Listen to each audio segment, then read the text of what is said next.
Waalaikumsalam warahmatullahi wabarakatuh. Alhamdulillahi hamdan katsiran tayyiban mubarakan fih kama yuhibbu rabbuna wa yarda. Asyhadu an la ilaha illallah wahdahu la syarikalah wa asyhadu anna Muhammadan abduhu wa rasuluhu alladzi la nabiyya ba'dah. Subhanaka la ilma lana illa ma 'allamtana innaka antal alimul hakim. Allahumma 'allimna ma yanfa'una wanfa'na bima 'allamtana wa zidna ilma. Oke, puji dan syukur senantiasa kita panjatkan kepada Allah Subhanahu wa taala karena atas segala limpahan nikmat dan juga karunia-Nya. Pada kesempatan malam hari ini di agenda kajian umum pemikiran Islam LDK Salim UNJ kita diberikan kesehatan dan juga berupa kenikmatan yang lain yaitu nikmat waktu luang. Kemudian salawat dari salam juga senantiasa kita hadiahkan kepada Nabi Muhammad SAW beserta para sahabat, para keluarganya, para tabi'in, para atba'ut tabi'in, dan juga kita senantiasa berdoa supaya kelak di hari kiamat nanti kita diakui sebagai umatnya dan akhirnya mendapatkan syafaatnya. Oke, mari kita buka ya agenda kupas kajian umum pemikiran Islam LDK Salim UNJ ini dengan bacaan ta'awuz, basmalah, dan salawat. A'udzubillahi minasyaitonirrajim. Bismillahirrahmanirrahim. Allahumma salli ala sayyidina Muhammad wa ala ali sayyidina Muhammad. Kemudian dilanjutkan dengan pembacaan beberapa ayat suci Quran dari Saudara Ihsan.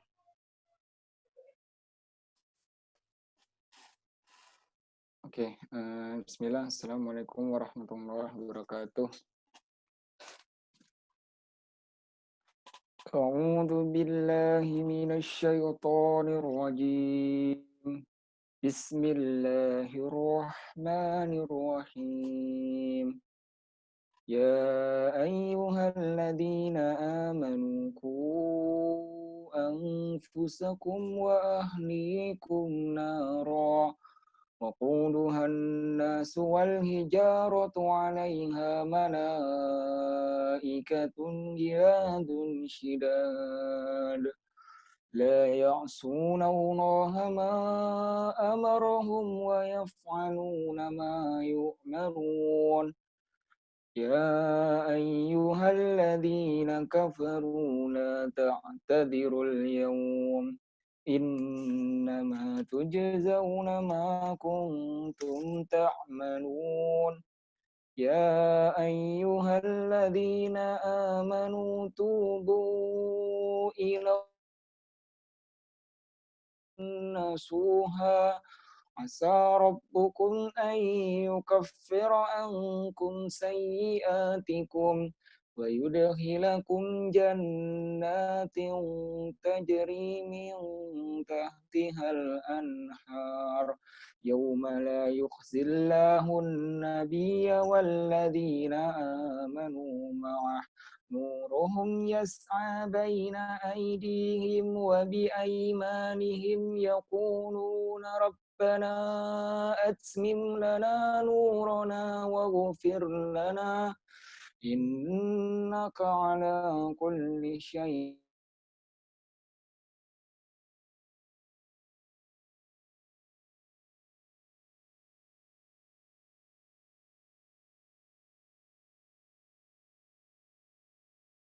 hum jahannam wa bi'sal masir.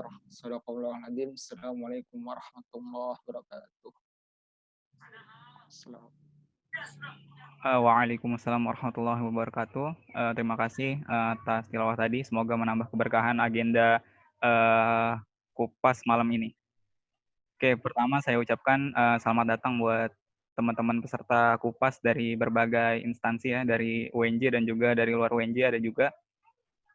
Kemudian insya Allah pada malam hari ini kita akan membahas berkenaan dengan salah satu term yang ada di ini ya, pembahasan di rancangan undang-undang penghapusan kekerasan seksual, yaitu sexual consent atau seks berdasarkan persetujuan gitu ya. Insya Allah pada malam hari ini kita diskusi kita gitu ya nanti akan dimoderatori oleh rekan kami Saudari Filza, dan juga nantinya materi akan disampaikan oleh Dr. Dinar Dewi Kania dari CGS ya, CGS Indonesia, dan juga dari AILA. Sebelum ke materi, mungkin saya akan menyampaikan beberapa peraturan ya untuk supaya diskusi kita berjalan lebih kondusif. Yang pertama, diharapkan untuk seluruh peserta ya, jika berkenan bisa on video gitu ya, jika berkenan gitu. Kemudian peserta juga mengondisikan diri dan juga ruangan untuk siap selama kajian berlangsung. Kemudian sesi tanya jawab akan diberikan setelah penyampaian materi dari Ustazah Dr. Dinar Dewi Kania. Kemudian jika misalnya Ustazah Dinar memperkenankan untuk berinteraksi secara langsung, itu bisa on mic-nya gitu ya.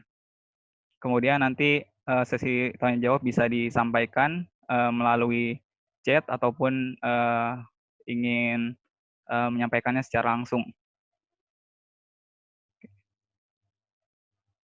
Oke, demikian ya peraturan ya, peraturan di kajian hari ini. Semoga bisa dijalankan dengan baik. Oke. Kemudian diskusi kita pada hari ini insya Allah akan dimoderatori oleh Saudari Filzah Restu ya, dari Fakultas Ilmu Pendidikan 2016. Beliau saat ini berkontribusi di Departemen Kastrat, Kajian Strategis, LDK Salim UNJ. Langsung saja mungkin ya kepada beliau dipersilakan untuk memoderatori jalannya diskusi malam hari ini.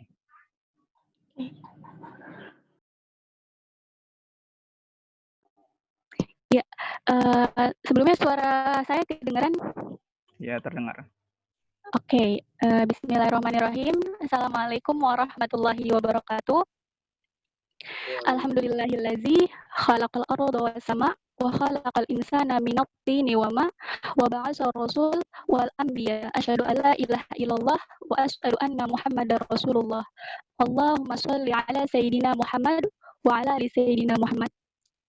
Alhamdulillah teman-teman sekalian, pada hari ini Allah memberikan kita kesempatan untuk sama-sama belajar, ya. Untuk sama-sama belajar meskipun secara online, gitu ya. Semoga bisa tetap menambah keberkahan dari Allah. Oke, dulu. Headset saya nggak ini ya. Tes. Masih aman. Aman, oke. Semoga tidak mengurangi keberkahannya meskipun secara online, dan untuk teman-teman bisa dikondisikan gitu ya selama menuntut ilmu.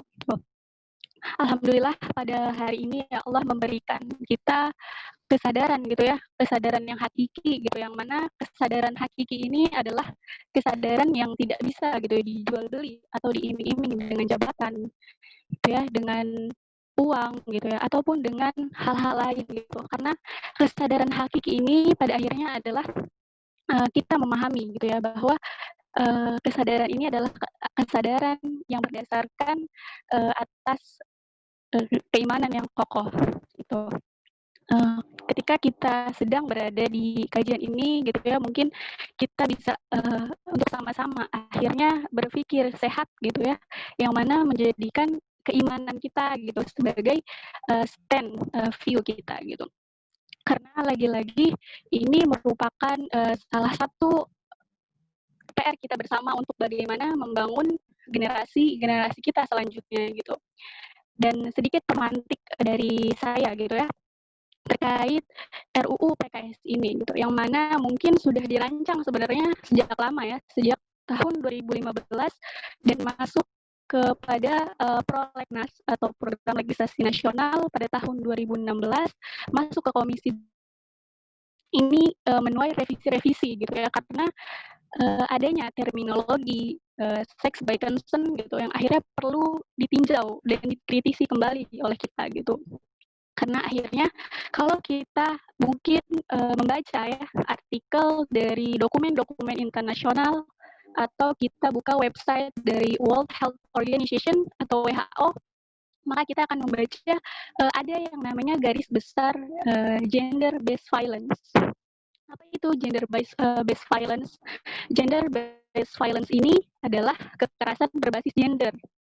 Kalau misalkan kita bahas gitu ya tentang gender, mungkin sangat panjang gitu ya, karena gender di sini ada ekspresi gender, orientasi seksual gitu ya, identitas gender gitu, yang mana kalau kita membahas tentang identitas gender mungkin tidak apa-apa kalau laki-laki mengekspresikan dirinya berpakaian seperti perempuan gitu, karena itu merupakan salah satu ekspresi dia untuk mengekspresikan gender dia gitu. Jadi kalau misalkan ada yang melarang atau menyuruh dia kembali kepada fitrahnya atau jenis kelaminnya, maka ini bisa dicap sebagai bentuk kekerasan gender gitu ya. Dan mungkin teman-teman di sini yang kuliahnya di guidance and counseling gitu ya, BK atau juga psikologi, psikologi gitu, masih tahu apa itu gender gitu ya. Dan ini gender ini adalah bukan jenis kelamin, tapi adalah bentuk sistem yang dibentuk dari sosial atau budaya seperti itu. Jadi bagaimana dari RUU PKS ini gitu ya, bisa dikatakan ini adalah bentuk dari penjajahan legislasi gitu ya, dan penjajahan ideologi. Kenapa pada akhirnya penjajahan ideologi gitu ya, penjajahan legislasi, karena paham-paham yang ada di barat dimasukkan ke dalam aturan atau undang-undang yang ada dalam RUU PKS ini. Seperti yang kita tahu, kalau negara Indonesia ini adalah negara yang dibentuk gitu ya berdasarkan sumber hukum Pancasila gitu, yang berdasarkan ketuhanan yang Maha Esa, kemanusiaan yang adil dan beradab gitu ya. Maka kedua poin ini yang menjadi naungan daripada segala sumber hukum yang ada di Indonesia. Maka Indonesia ini dikenal dengan negara yang bermoral, negara yang beragama seperti itu. Jadi tidak bisa dimasukkan kebijakan-kebijakan yang ada di Barat gitu ya untuk akhirnya diselipkan atau dipaksakan di Indonesia gitu. Mungkin itu pemantik sedikit gitu ya dari saya.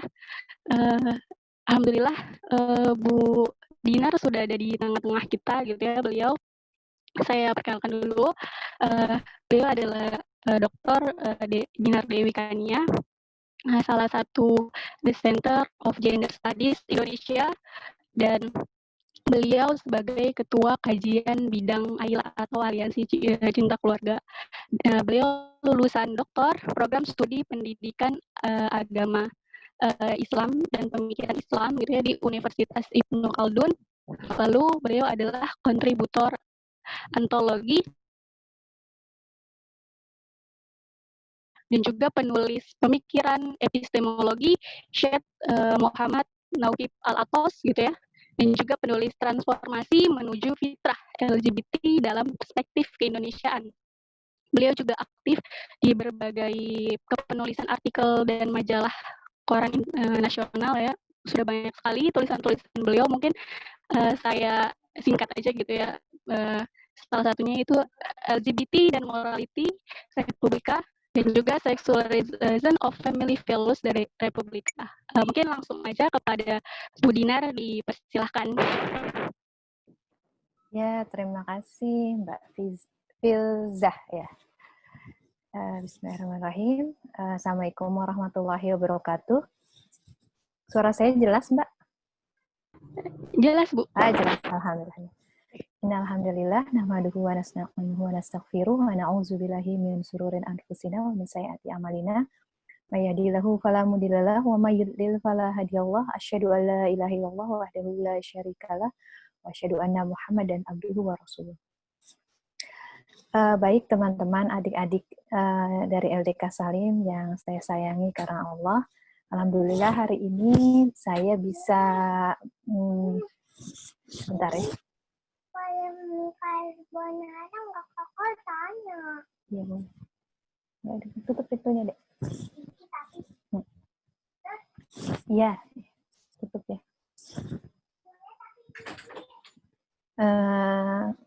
Alhamdulillah bisa memenuhi undangan dari LDK Salim ya, karena udah dari 2 tahun 3 tahun lalu mungkin ya saya beberapa kali diminta untuk mengisi ya, di waktu itu belum corona tentunya harus datang, selalu bentrok waktunya, terus juga banyak hal lah ya, jadi nggak pernah bisa datang.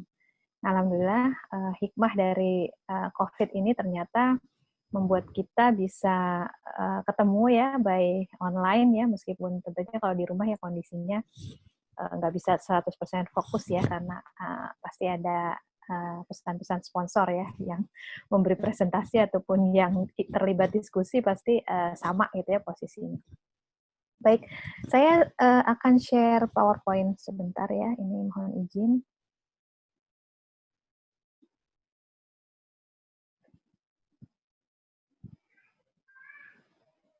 Sudah terlihat Mbak ininya? Terlihat, Ya, terlihat Bu. ya. Jadi mungkin ini saya nggak tahu juga kalau di LDK Salim sih, insya Allah mungkin sudah tahu kronologi dari RUU PKS, dari permasalahan boomingnya paradigma seksual konsen gitu ya. Tapi mungkin ada juga yang peserta yang umum yang belum paham gitu ya, bagaimana tiba-tiba kok ada muncul kata-kata seksual konsen yang mungkin selama ini belum pernah terdengar gitu ya. Terus apalagi tambah lagi ada paradigma gitu ya. Jadi ini sesuatu yang sebenarnya pembelajaran bagi masyarakat ya, yang alhamdulillah semakin bangsa gitu ya. Nah, sebenarnya waktu saya diundang untuk diskusi publik di DPR terkait RUU PKS itu, waktu itu saya dengan Komnas Perempuan gitu ya disandingkan, salah satu yang, dan ada Profesor Topo ya dari UI waktu itu, profesor dalam bidang hukum pidana. Yang saya angkat, jadi saya udah 2 kali waktu itu pernah di Komisi 8, waktu itu saya membahas soal konsep kekerasan seksualnya ya. Tetapi ketika saya diskusi publik, saya pikir ini harus ada sesuatu yang lebih fundamental ya, karena kan kalau waktu di Komisi 8 itu cukup sebentar. Tetapi kalau diskusi publik bisa lebih lama, panjang. Saya lihat bahwa problem yang mendasar dari RUU PKS adalah paradigma seksual konsen. Jadi ini materi saya sebenarnya materi yang sudah sangat lama ya, yang dipresentasikan waktu di DPR. Tetapi dengan kejadian adanya kritik gitu ya terkait pendidikan seksual di salah satu universitas, dan itu bukan sebenarnya, saya melihat praktek itu bukan hanya di universitas tersebut, tapi sudah banyak diterapkan di beberapa kampus ya, di sekolah ya, bahkan level-levelnya SMP gitu, SMA gitu sudah masuk gitu ya, dan kami punya buku-buku modul-modulnya gitu ya. Jadi ibaratnya kasus kemarin tuh hanya fenomena gunung es yang akhirnya masyarakat harus tahu. Ya, seperti itu. Jadi ini bukan sesuatu yang baru, tapi fenomena gunung es yang orang akhirnya sadar. Ya, mungkin sebagian orang ketika menggunakan ini sekolah ya, kampus, itu mereka banyak yang tidak mendalami apa sih permasalahan dari metode seperti ini gitu ya. Mereka pikir ini bagus gitu ya, ini bisa mengatasi berbagai pelecehan seksual, lalu perkosaan gitu ya. Jadi tidak mendalami secara intensif gitu ya. Apalagi di sini ada tokoh-tokoh yang memang menjadi seperti aktor-aktor penjajah konsep ini gitu ya. Jadi memang ini sangat sistematis. Mereka mengemasnya supaya seolah-olah tuh ini adalah sesuai dengan kita, ya. Jadi kita juga harus bersabar ketika kita menemukan di kampus, mungkin di UNJ. Nah, malah sebelum kasus di kampus yang kemarin itu, di UNJ itu udah duluan gitu ya, udah duluan pernah ada sosialisasi tentang pendidikan seksual berbasis konsen ini gitu ya. Dan ada di sekolah lain gitu ya, kita punya saksi-saksi, punya malah ada bukti-bukti ya sebenarnya. Jadi ya sudahlah, ini masa lalu gitu ya. Kejadian-kejadian kemarin itu membuka masyarakat ya, membuka kita, membuka kalian kembali serius gitu ya, melihat problematika ini dengan cermat. Kalau orang-orang atau sudah terlanjur ada di kampus atau ada dosen-dosen yang mungkin pernah memperjuangkan tapi tidak didengar, ini waktunya kita mensupport mereka ya, mensupport orang-orang yang tidak setuju dengan ini, dan kita mengidentifikasikan siapa aktor-aktor yang sebenarnya ingin memasukkan ideologi ini. Nah, kemarin saya ngelihat ya, kita orang-orang yang menggugat paradigma seksual konsen ini langsung di label apa? Satu, pendukung budaya perkosaan. Terus kedua, pendukung budaya perkosaan, dan setuju dengan kekerasan seksual gitu. Itu sesuatu yang harus kita bisa jawab dengan arif. Pertama, kalau mereka bilang pendukung budaya perkosaan, kita harus bisa menyadarkan masyarakat bahwa perkosaan yang mereka sampaikan dengan perkosaan yang kita sampaikan ya, dalam cara pandang kita sebagai seorang, tadi yang sudah dijelaskan oleh Mbak Fiza gitu ya, terkait Pancasila, sila pertama, agama, dan lain-lain, itu sangat berbeda. Di dalam konsep kekerasan seksual, konsep perkosaan berbasis seksual konsen ini sangat berbeda dengan kita. Nah, saya pernah menulis artikel dan sudah masuk di buku Delusi Kesalahan Gender. Di situ saya jelaskan makna perkosaan yang berbeda di antara kita dengan mereka itu. Ya, jadi kalau misalnya kita dianggap menginikan budaya perkosaan, ya memang mungkin perkosaan versi mereka gitu, bukan perkosaan kita. Nah, itu satu. Jadi kita harus kritis. Mereka memang suka membuat label-label, ya, menyamakan dan tidak sama. Terus kedua, terkait kita mendukung kekerasan seksual gitu. Nah, itu lagi-lagi kita bermain definisi. Nanti akan dijelaskan sini apa permasalahan dari definisi kekerasan seksual. Ya, tentu saja dengan kita menolak bukan berarti kita pro dengan perkosaan, pro dengan pelecehan gitu ya. Tetapi memang kita tidak pro dengan konsep yang mereka bawa, konsep. Dan ketiga, kritik kita ya harus kita bisa counter ke mereka. Jadi mereka menyamakan, selain tadi ya gugatan bahwa kita dukung kita melanggengkan budaya perkosaan, kita tidak main kekerasan seksual. Yang ketiga itu kita dianggap tidak tahu konsep konsen ini ya, kita dibully-bully gitu ya. Kami lah ini mungkin adik-adik nggak sampai ke situ. Kami dibully-bully, dikatakan kalau nggak jadi konsen ya nggak akan ada hubungan suami istri lah. Kalau nggak ada konsen gitu, nggak mungkin ada. Jadi dibawa kalau nggak ada konsen gitu. Itu kita cuma bisa ketawa karena segitunya ya, maksudnya mereka itu tidak pahamnya gitu. Justru kalau mereka bilang kita tidak paham, itu kelihatan sekali mereka tidak paham. Kenapa? Saya akan jelaskan paling akhirnya. Kami menulis tulisan ringan yang meng-counter itu nanti ya. Sekarang saya pengen masuk dulu sebelum saya membahas kenapa kekeliruan mereka itu ya. Saya akan membahas ini, tujuan RUPKS. Ini jelas sekali. Ini ada di koran ya, Indonesia Insight ya. Silahkan di-googling juga di beberapa. Komnas Perempuan selaku penggagas rancangan undang-undang ini ada beberapa poin krusial dalam rancangan tersebut. Tujuan utamanya menciptakan paradigma baru yang menjamin masyarakat bebas dari kekerasan seksual. Ini yang saya tandain merah, ini berarti yang bermasalah, yang harus kita pertanyakan. Jadi mereka sendiri mengakui akan menciptakan paradigma baru yang menjamin masyarakat bebas dari kekerasan seksual. Nah, kekerasan seksual ini yang akan kita kritisi gitu ya. Nah, apa maksudnya mereka dengan kekerasan seksual? Jadi sebelum kita menyetujui RUPKS, kita belum menyetujui pendidikan seksual berbasis konsen, itu kita harus pertama, apa yang dimaksud dengan bebas? Katanya bebas dari kekerasan seksual. Apa yang dimaksud dengan bebas? Apa yang dimaksud kekerasan seksual? Nah, ini yang paling jadi catatan. Apa yang menjadi paradigma baru itu? Paradigma apa sih yang mereka tawarkan? Gitu. Lalu pertanyaan kalau makin mendalam, apakah kasus yang dilaporkan Komnas Perempuan itu kejahatan seksual, perkosaan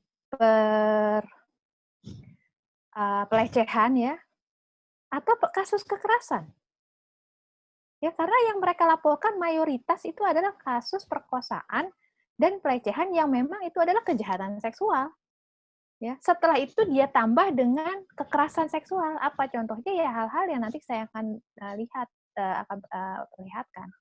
Ya, kasus-kasus LGBT, kasus-kasus nikah mut'ah. Ya, itu yang mereka itu kan ya tadi Mbak Geja udah kasih bahwa kita kekerasan berbasis gender itu dimasukkan ya ke dalam laporan kekerasan seksual itu yang dipublis oleh Komnas Perempuan.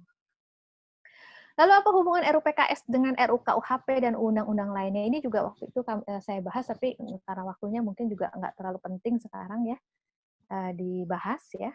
Tapi ada koneksinya. Kalau kita melihat, kita mengamati pergerakan para feminis di Indonesia, kita bisa tahu kaitan-kaitan. Nah, ini yang saya tekankan untuk para pengkritik yang mengatakan bahwa wah kalau nggak ada konsen, nggak terjadi semua konsen dalam kontrak ya. Satu, kenapa saya akan menganalogikannya dengan duit versus duitisme? Ini sih dari analogi dari guru saya ya. Jadi duit itu, kita butuh duit kan. Kalau misalnya kita pengen belanja, pengen beli makanan, lapar, pengen sekolah, itu butuh duit tentunya. Nah, tetapi kalau kita merasa segala hal itu bisa diselesaikan dengan duit, itu namanya duitisme. Ya, dan itu ada duitisme atau uangisme. Kenapa? Ada kan orang yang mengatakan bahwa untuk jadi presiden yang penting duit biar bisa bahagia. Seperti itu. Nah, kalau ada orang seperti itu yang bukan lagi mendudukan duit ya sebagai alat tukar, sebagai media gitu ya, tetapi dia sudah menganggap itu penyelesaian dari segala permasalahan yang ada, paling tidak mayoritas dari masalah yang ada, jadi sudah terperangkap pada duitisme atau uangisme. Nah, yang kita kritik adalah paradigma seksual konsen. Ya, bukan konsennya itu sendiri. Islam itu menjelaskan ya kita akad itu kan adalah pada dasarnya adalah konsen gitu ya. Jadi sama dengan kata kekerasan, kita tidak anti kata kekerasan itu sendiri. Tapi ketika kekerasan itu menjadi satu bentuk pidana ketika terkait dengan aktivitas seksual, itu yang jadi masalah. Ya, jadi kita juga sebagai masyarakat mahasiswa kita harus berhati-hati gitu ya dengan gocekan-gocekan bahasa gitu ya, gula-gula bahasa lah kalau gitu. Karena memang di sini mereka secara tidak langsung pingin masyarakat itu masyarakat awam gitu ya terbawa emosi ya setelah itu memutuskan tanpa pertimbangan mendalam. Nah jadi yang kita kritik adalah paradigma ketika konsen itu menjadi konsenisme. Nah akhirnya nggak lama setelah itu muncul kan ada sebuah majalah online yang membahas soal ini anak-anak ketika dipakai jilbab itu dapat konsen nggak ya, punya konsen nggak gitu. Nah itu maksud saya, karena pendukung pengusung RUU PKS ini menganggap dengan RUU PKS ya, dengan RUU PKS yang berbasis konsen, seksual konsen ini bisa menyelesaikan permasalahan perkosaan, pelecehan seksual dan lain-lain. Ya itu klaim mereka. Oh sehingga kita lihat saja bagaimana mereka benar-benar seolah melabel orang-orang yang tidak setuju dengan RUU PKS adalah orang-orang yang melanggengkan kejahatan seksual, yang pro dengan perkosaan, pro dengan pelecehan. Ya, itu label itu sangat kental. Jadi itu. Jadi sebenarnya kalau kita sudah menganggap konsen, seksual konsen itu sebagai paradigma, ya kita, ya itu yang sama dengan duitisme itu. Ya, jadi yang kita kritik ini duitisme, bukan berarti konsen itu adalah sesuatu yang kita tidak ini, malah mungkin mereka belajar dari Islam terkait isu konsen ini. Ya, konsen itu sangat kuat ya, bahkan dalam hubungan seksual misalnya dalam pernikahan itu kan memang harus ada konsen dari para mempelai putri dan putra ya, dan bahkan ditambah lagi konsen dari orang tua. Ya, jadi ini adalah bukan sesuatu yang kita kritik gitu. Kita mengkritik paradigmanya yang tadi, yang orang sudah konsenisme, semua hal ukurannya adalah konsen.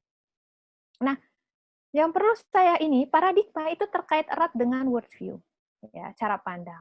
Orang ada yang nanya, apa bedanya paradigma dengan dengan worldview gitu ya.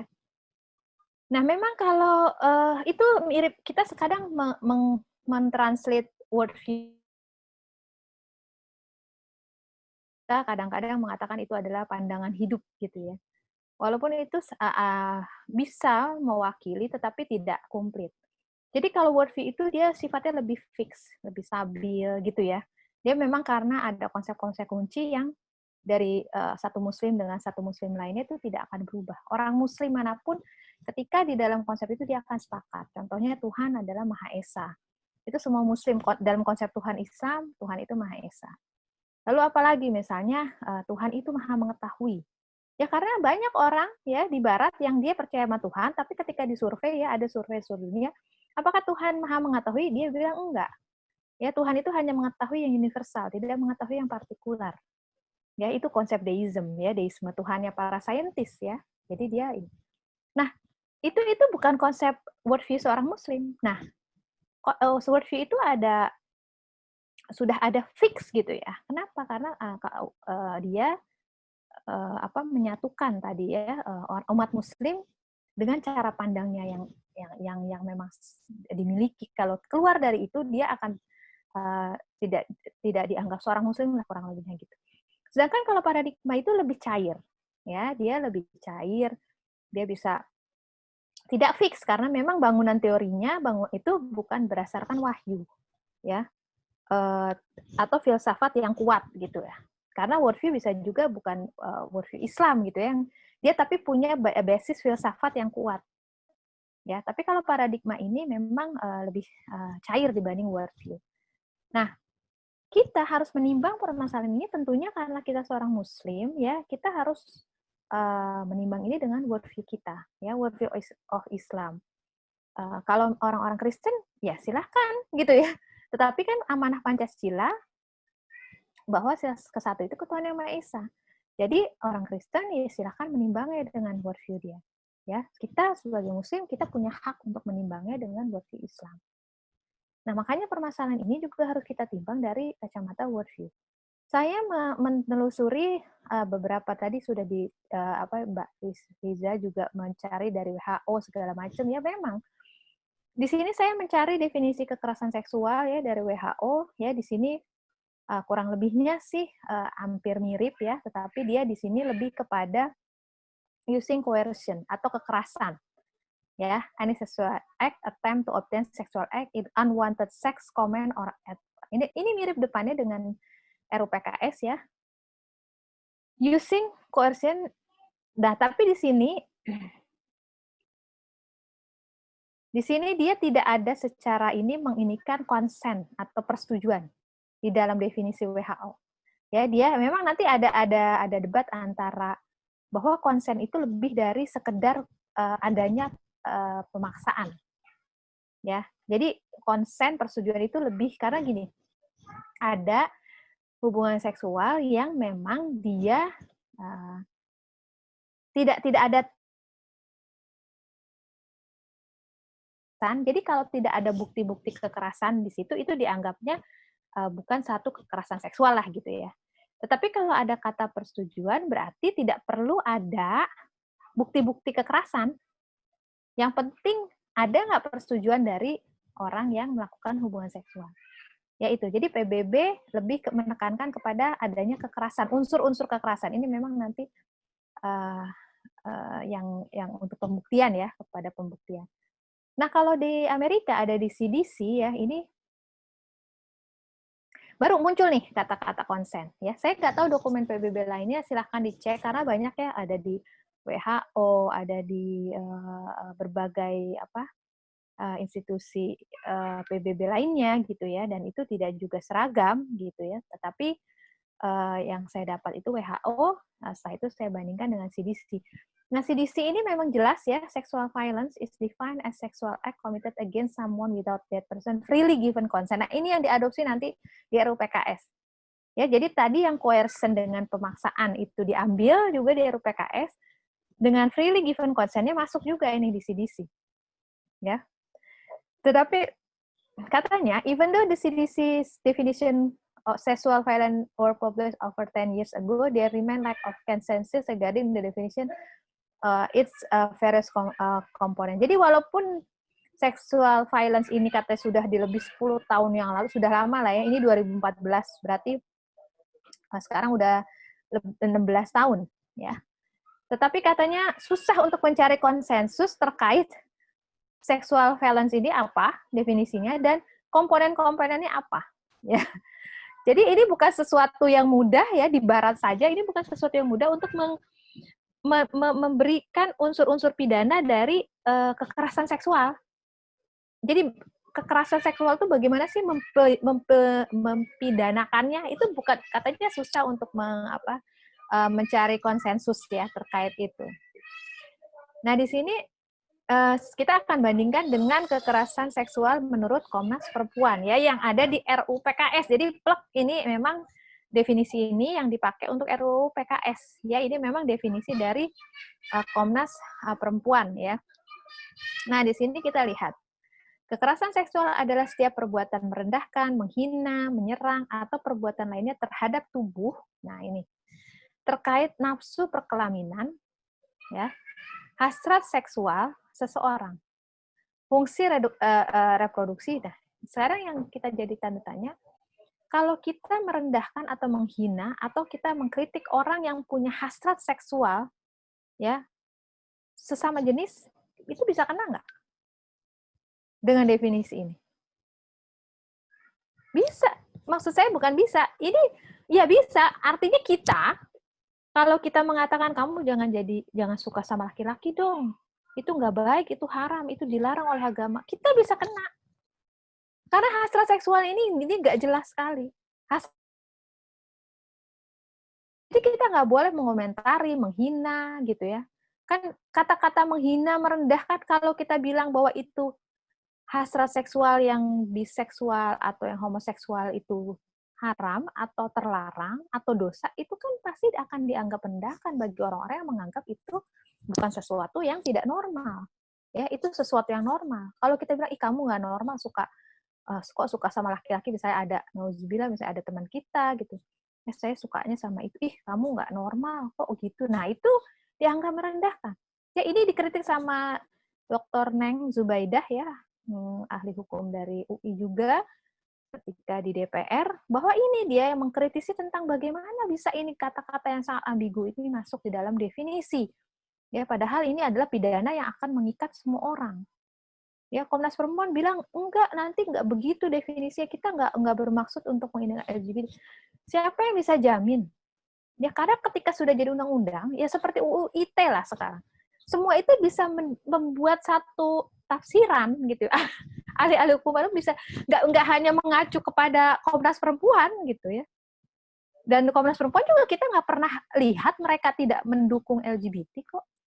Kalau kita lihat advokasi mereka, ya mereka adalah salah satu lembaga yang memang sudah mempromosikan banyak terkait gender ini, yang gender yang tadi orientasi seksual dan lain-lain. Ya, sering kita tanya, kalau memang tidak, buktikan bahwa ini di mana undang-undang ini yang melarang LGBT gitu saja, tapi nggak pernah mereka mau.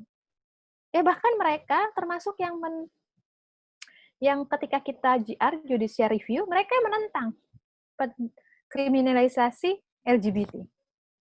Ya. Jadi fair-fairan aja gitu ya. Nah, di sini kita lihat ada lagi yang bermasalah, yaitu memberikan persetujuan. Nah, inilah konsen ya. Ini yang di sinilah persetujuan ini memang nggak ada konsennya, tetapi ya ini artinya seksual konsen di sini, paradigma konsen di sini. Dalam keadaan bebas. Nah, lebih dari itu, melangkah lagi dia dibandingin definisi CDC, definisi tadi WHO, walaupun WHO sih memang nggak dimasukkan soal relasi gender, relasi kuasa ini, relasi gender lah, nggak ada di relasi kuasa, karena memang tadi yang dibilang Mbak Fizar, ini ada di bawah gender-based violence. Jadi sexual violence ini ada di bawah payungnya, ya genusnya gitu ya. Genusnya itu adalah sexual violence, sexual gender-based violence. Bawahnya gender-based violence itu ada sexual violence.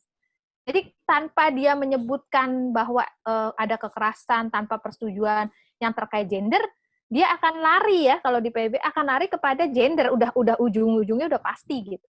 Nah kalau di kita kan nggak ada. akhirnya harus dicantumkan mereka. Harus ada ditulis secara jelas karena ketimpangan relasi gender. Makanya ini akhirnya menjadi gender-based violence.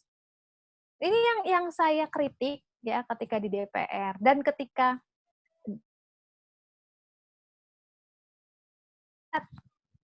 ya mencoret-coret definisi ini. Tidak perlu pakai relasi. Ya memang iya. Ya karena memang di sini permasalahan sebenarnya. Ya, jadi kalau saya memberikan masukan ya itu hasrat seksual, lalu persetujuan ya. Jadi yang menjadi pidananya itu justru perilaku seksualnya, bukan penegasannya pada seksual konsen ini. Ya, ada atau tidak persetujuan perilaku seksual yang seperti itu, perkosaan, ada tidaknya persetujuan ya itu udah jadi kejahatan. Pelecehan nih, tanpa adanya persetujuan dari orang perempuan atau tidak itu ya kejahatan. Misalnya ada orang di perempuan maaf ya di sweet-sweetin, aduh cantik banget, aduh seksi banget misalnya. Perempuannya seneng, dia itu nggak jadi masuk ke kekerasan seksual, walaupun itu pelecehan, ya nggak masuk itu, walaupun itu pelecehan karena perempuannya seneng, nggak apa-apa kok, saya nggak apa-apa gitu, ya. Tetapi kalau yang jadi poin pidananya adalah perilaku seksualnya, ya. Tentunya ada perempuan yang dibilang ini ya cantik atau misalnya dicolek atau bagaimana. Perempuan yang nggak suka, walaupun suka gitu ya, tetapi ada yang ngelihat, orang yang lihat misalnya melaporkan, oh dia sudah dilecehkan atau mungkin itu. Nah itu bisa menjadi pidana gitu. Artinya si orang itu tetap ditegur, tetap kena gitu ya, delik pelecehan walaupun si orang itu ngerasa saya nggak apa-apa kok digituin gitu ya. Tapi itu bisa menjadi sebuah pidana walaupun dia suka gitu. Nah, ini yang jadi permasalahan ketika ada pendidikan berbasis seksual konsen. Seharusnya ketika diperkenalkan ini loh pelecehan seksual tuh seperti ini, ketika kamu di ini kan kadang orang ada yang nggak sadar ya sedang dilecehkan. Itu sesuatu yang manusiawi menurut saya ya. Kadang orang kan pendidikannya beda, dia nggak ngerti. Nah, itu harus dikasih tahu. Makanya saya bilang kita harus pendekatannya preventif. Artinya kita kasih tahu nih kalau kamu diginiin berarti kamu udah dilecehkan. Ya, kamu itu dikasih tahu. Nah, tapi setelah itu jangan lupa ya. Walaupun harus pakai nilai, walaupun kamu merasa senang digituin, tapi perbuatan itu udah tercela. Karena dalam agama, dalam budaya kita, masyarakat, dalam norma-norma kehidupan masyarakat Indonesia itu adalah perbuatan tercela. Secara moral itu tercela. Terlepas dari kamu suka, kadang memang ada perempuan yang suka digituin gitu ya. Nah itu justru kita harus kasih tahu ketika kita memberi pendidikan seksual bahwa itu salah, kita suka dibegitukan itu salah, kita suka dibilang seksi, dibilang ini gitu itu salah, ya walaupun kita suka itu sebuah pelecehan sebenarnya gitu. Nah harusnya kan seperti ini yang diajarkan, bukan fokusnya kepada konsennya. Ya, dikenalkan ini bahwa seperti ini adalah sweet itu adalah suatu pelecehan gitu ya. Tetapi cuma dikatakan ya kalau tidak setuju gitu. Penekannya kalau preventif ya kita itu ya itu dikasih tahu, tapi kita beri nilai. Ya kita beri nilai bahwa kita tidak boleh merasa senang diperlakukan seperti itu. Nah, terus yang kedua apa? Langkah berikutnya apa? Bagaimana kalau kita sudah sadar bahwa kita tidak senang? Baru kita kasih nanti dalam pendidikan seksual versi kita gitu ya, yang lebih ke Pancasila, lebih kepada agama. Kita kasih tahu bahwa kita harus melapor. Ya, ketika kita diberi kesadaran bahwa itu adalah sebentuk tindakan pidana, tindakan tercela, kita kasih tahu jalur-jalurnya ini untuk melapor seperti ini, ya. Nah, jadi ini adalah yang kita kritik gitu ya. Terkait dari definisi atau paradigma seksual konsen di dalam kekerasan seksual. Nah, di sini kekerasan seksual dan seksual konsen memang satu paket. Karena tanpa paradigma seksual konsen, nggak ada konsep kekerasan seksual. Nggak ada. Makanya kita minta hilangkan seksual konsen, biar jadi pidananya adalah perilakunya, bukan kekerasannya, ya, bukan konsennya. Mereka nggak mau. Nggak akan mau. ya, karena nanti tidak jadi kekerasan seksual, ya, jadinya apa? Kejahatan seksual. Karena kejahatan seksual itu adalah suatu yang tadi saya bilang, satu satu aktivitas ya yang terkait seksualitas yang bertentangan dengan norma agama, norma moral, budaya itu. Ya, sedangkan kalau kekerasan seksual ya bukan itu, tapi ada tidaknya persetujuan. Itu.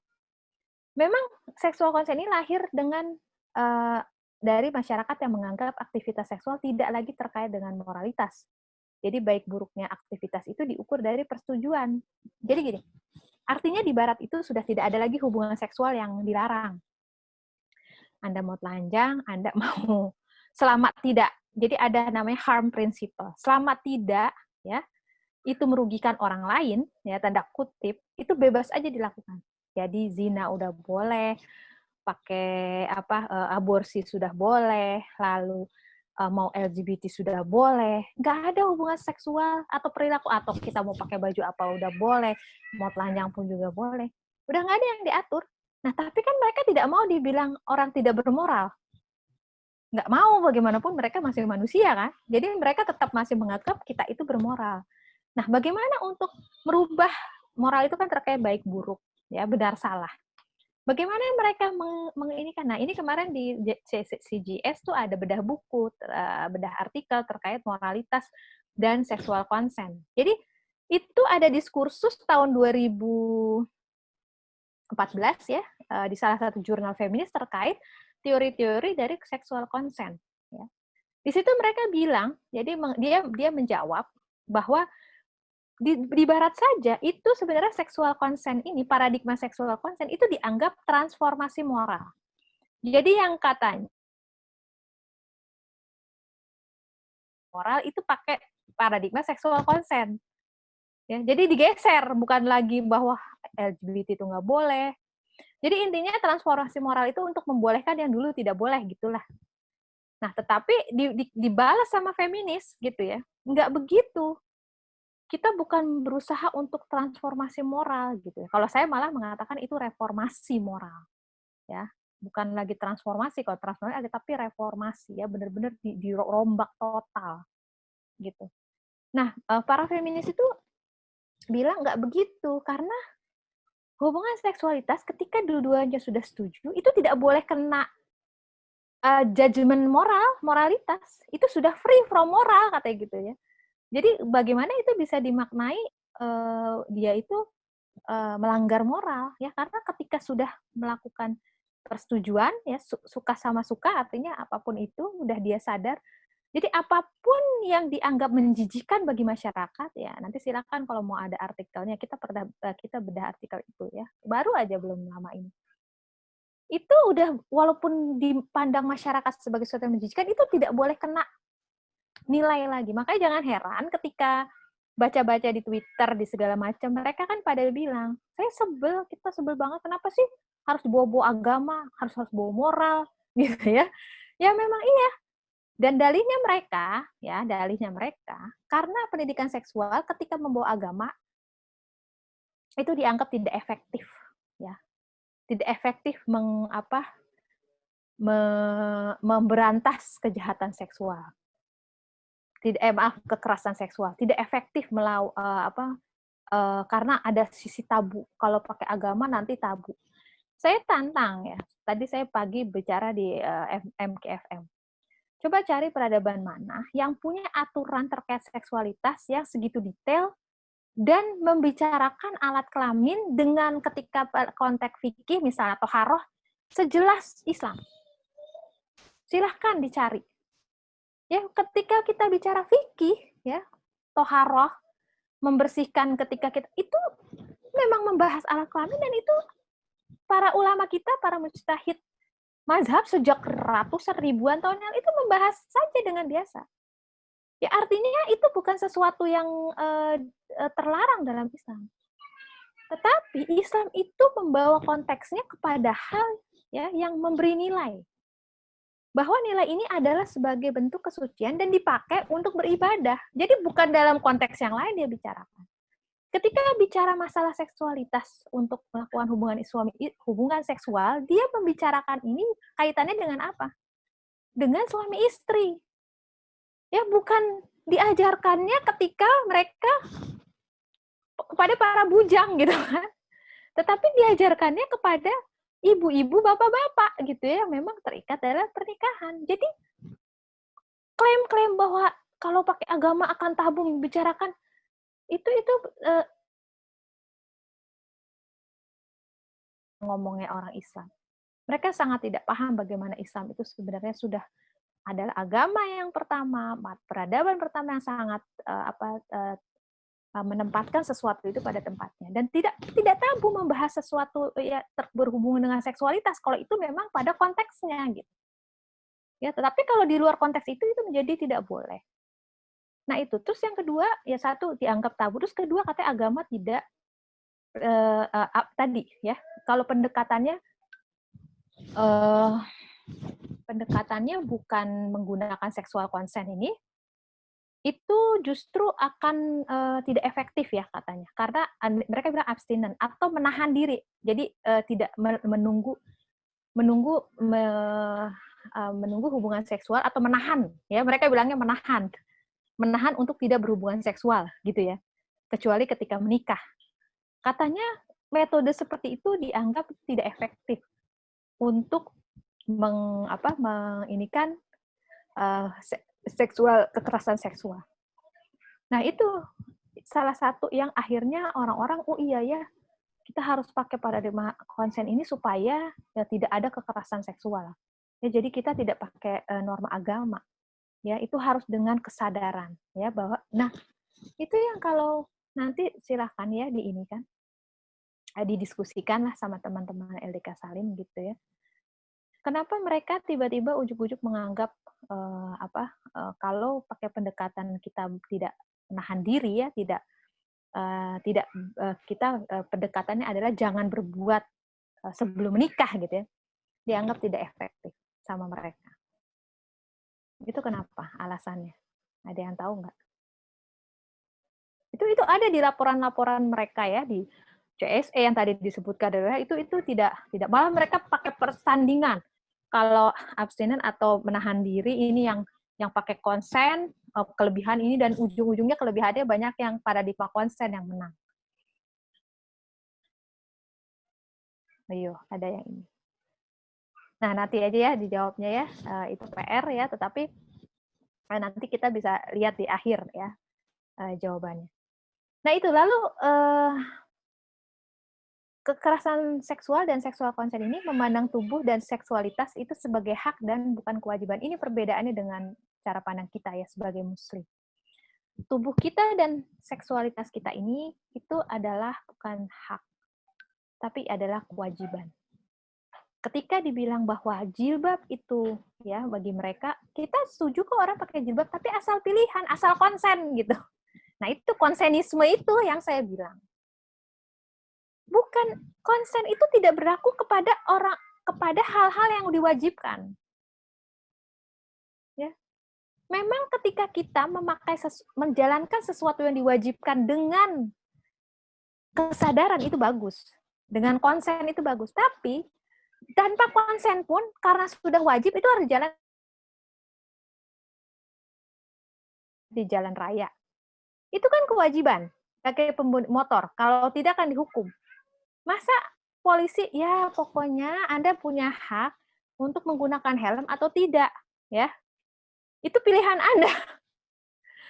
Lah bagaimana hukum diterapkan gitu ya? Kan walaupun dengan menggerutu, ya saya tahulah saya suka naik motor ya.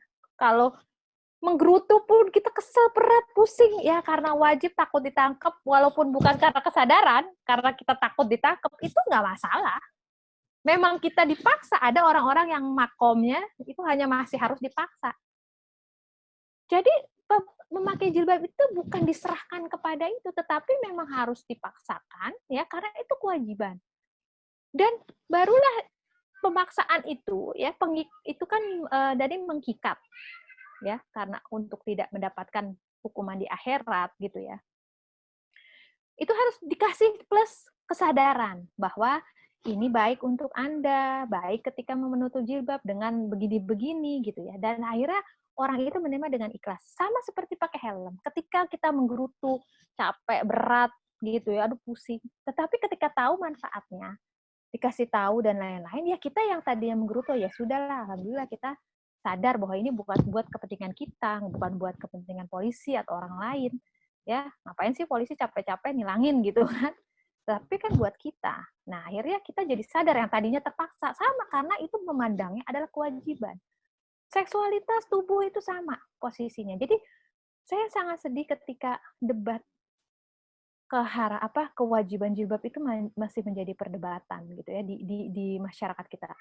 Padahal isu-isu yang lebih fundamental itu banyak. Isu-isu yang harus kita selesaikan, harus kita bangun untuk membangun peradaban itu masih banyak PR-PR. Tetapi hal yang sangat simpel ini pun ya, bahkan ada seorang ulama besar ya, dan saya kenal lah gitu. Dia akan marah ketika ditanya jilbab itu wajib atau tidak ya gitu. Hukum jilbab bagaimana? Akan marah ya. Ada juga salah satu ulama terkenal juga di Amerika. Ketika saya dengar dia ada yang bertanya gitu, dia bilang, saya udah berdakwah puluhan tahun. Ya. Kenapa pertanyaannya masih begitu saja? Kenapa mempertanyakan jilbab itu wajib atau tidak? Itu kan sangat jelas gitu. Ya. Coba dong pertanyaan yang lebih, nah ya sama menurut saya kita mengutak-atik nih masyarakat masih bingung ya bahwa jilbab itu bukan pilihan, itu kewajiban. Ya, ini mix seperti ini itu adalah sesuatu problem ya. Nah, itu ya kita, tapi tentunya kita harus dengan kesabaran ya. Berarti kita tahu bahwa level masyarakat kita seperti apa pemahamannya, teman-teman kita, saudara kita ya, bahkan kita juga dulu mungkin seperti itu ya, kita harus perlu kesabaran. Tapi ini ada sesuatu yang memprihatinkan menurut saya gitu ya. Nah, ketika kita memandang tubuh dan seksualitas sebagai hak, bukan kewajiban, ya tadi, akhirnya seksual jadi pendahulu dibandingkan pelaksanaan sebuah kewajiban. Tujuan seksualitas adalah bagi konsep seksual consent, paradigma ini ya, atau kekerasan seksual, pleasure dan recreation, ya, bukan lagi ibadah. Ya, tubuh ini kalau dalam worldview Islam adalah untuk ibadah. Seksualitas juga untuk ibadah, tapi ini bukan. Tapi bagaimana tujuan seksual itu menjadi pleasure and recreation, dan ini jelas-jelas dalam pendidikan berbasis konsen ini yang menjadi fokus. Ya. Kebebasan adalah konsen dan kontrol ada violence. Ini jelas-jelas mereka mengatakan. Jadi kalau kita bebas itu berarti adanya konsen. Jadi kenapa konsen ini, paradigma konsenisme ini sangat penting, karena ya sesuai dengan tadi ideologi atau paradigma mereka dengan paham kebebasan. Ya, sedangkan kontrol, setiap kontrol tubuh kepada seksualitas itu adalah violence ya, kekerasan. Ya ini yang ditulis sendiri oleh para feminis, para pengusung ideologi seksual konsen ya, silahkan. Nah, di sini ini kita belum masuk kepada definisi konsen gitu ya. Ada yang legal definition, definisi hukum, ada definisi akademik gitu ya, lalu ada definisi yang umum gitu ya. Nah, di sini bervariasi. Nah, itu dia. Ketika itu sudah jadi paradigma, itu pun mereka susah untuk mendapatkan satu konsensus gitu ya. Karena memang nanti berbeda-beda bagaimana itu, karena ntar terkait oleh pidana ya penerapan. Nah, di sini the variation in legal. Di dalam legal ya, hukum itu aja konsen ini sangat bervariasi. Katanya sebagian mengatakan bahwa konsen itu to include any agreement to participate in sex, ya. Jadi konsen itu adalah agreement to participate in sex. Ini yang kemarin definisi yang dipakai ketika ada sosialisasi di kampus itu ya. Ini agreement to participate in sex. Jadi persetujuan untuk participate in sex, tidak lagi dalam konteks, kalau kita kan an agreement to engage in wedding gitu ya, atau untuk dalam pernikahan. Ketika kita agreement untuk menikah, berarti itu satu paket konsen untuk melakukan hubungan seksual gitu ya. Kalau ini nggak ada pernikahannya ya, any agreement to participate in sex. Pokoknya itu yang jadi matters, tanpa ada ikatan pernikahan ya nggak ini ya. Nah itu ingat, karena mereka di sana memang sudah tidak terlarang berzina itu gitu. Nah, ada juga yang para juris ya, yang ahli-ahli hukum yang mengatakan bahwa consent to sex itu hanya bisa terjadi ketika ada ketiadaan dari bentuk-bentuk coercion, kekerasan, ya, atau paksaan. Nah ini jadi lebih kepada WHO tadi ya, dia lebih fokusnya kepada tidak adanya paksaan. Jadi pokoknya yang namanya konsen itu bisa kita lihat ketika tidak ada unsur-unsur paksaan di situ. Itulah artinya ada konsen, ya.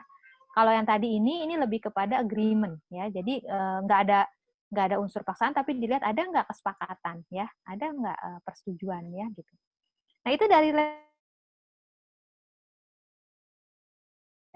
persetujuan atau ketiadaan kekerasan, unsur-unsur kekerasan atau paksaan.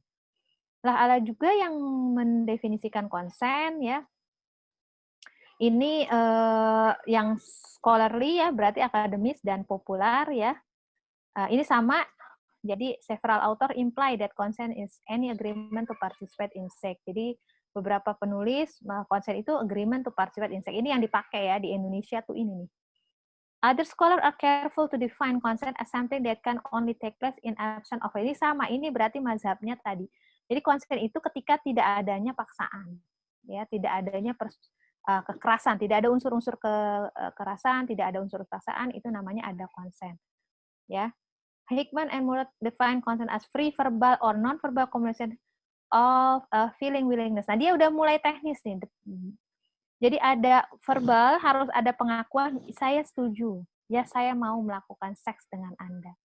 Ya, harus ada itu. Atau bisa katanya non-verbal, ya, yang ketika dia tidak melawan, enggak, kalau itu kan paksaan.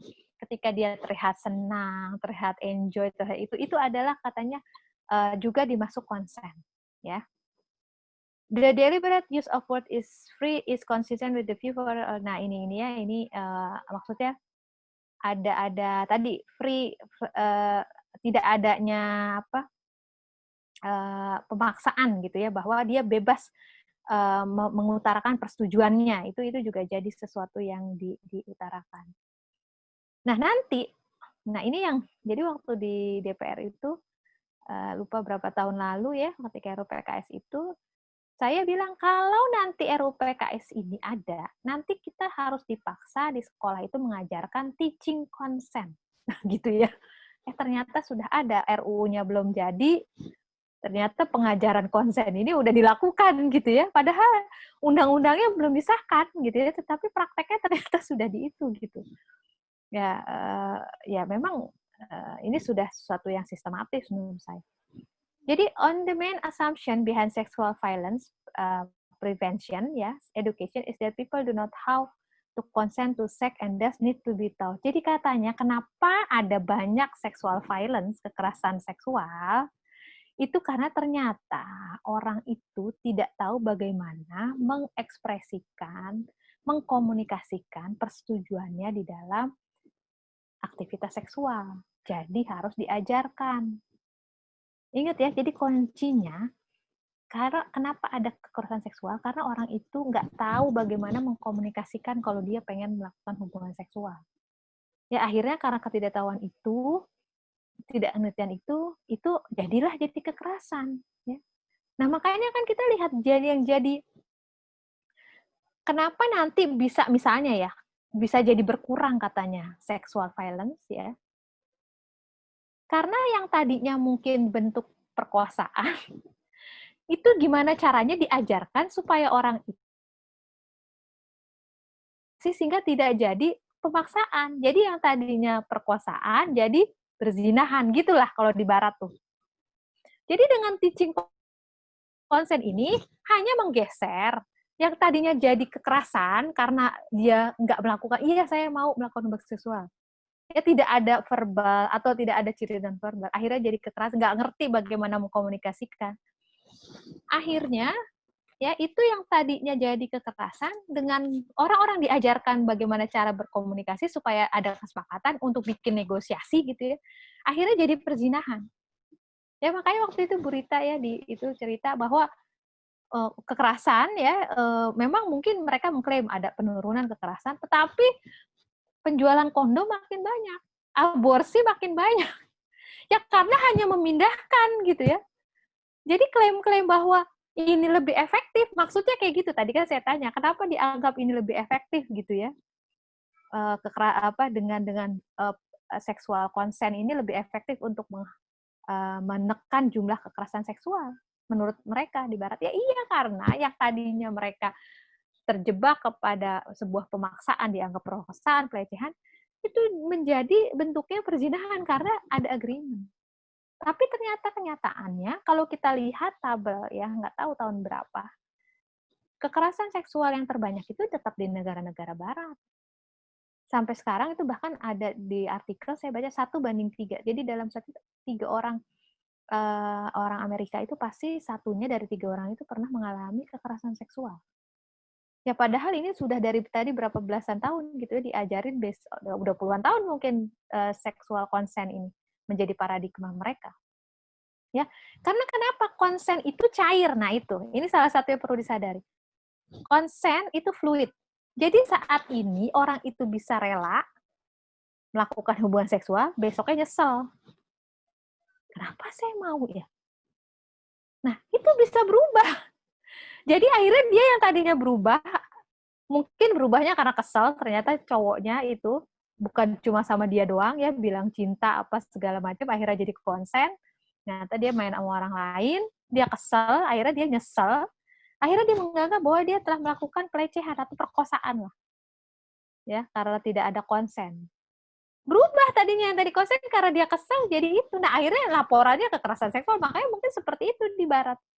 Ya, walaupun mereka bertujuan untuk menginikan kekerasan seksual, katanya ternyata kok banyak aja laporan karena tadi banyak sifat dari konsen itu adalah fluid. Ya, bisa berubah yang tadinya konsen. Nah, itu bagaimana sih mengukur yang seperti itu?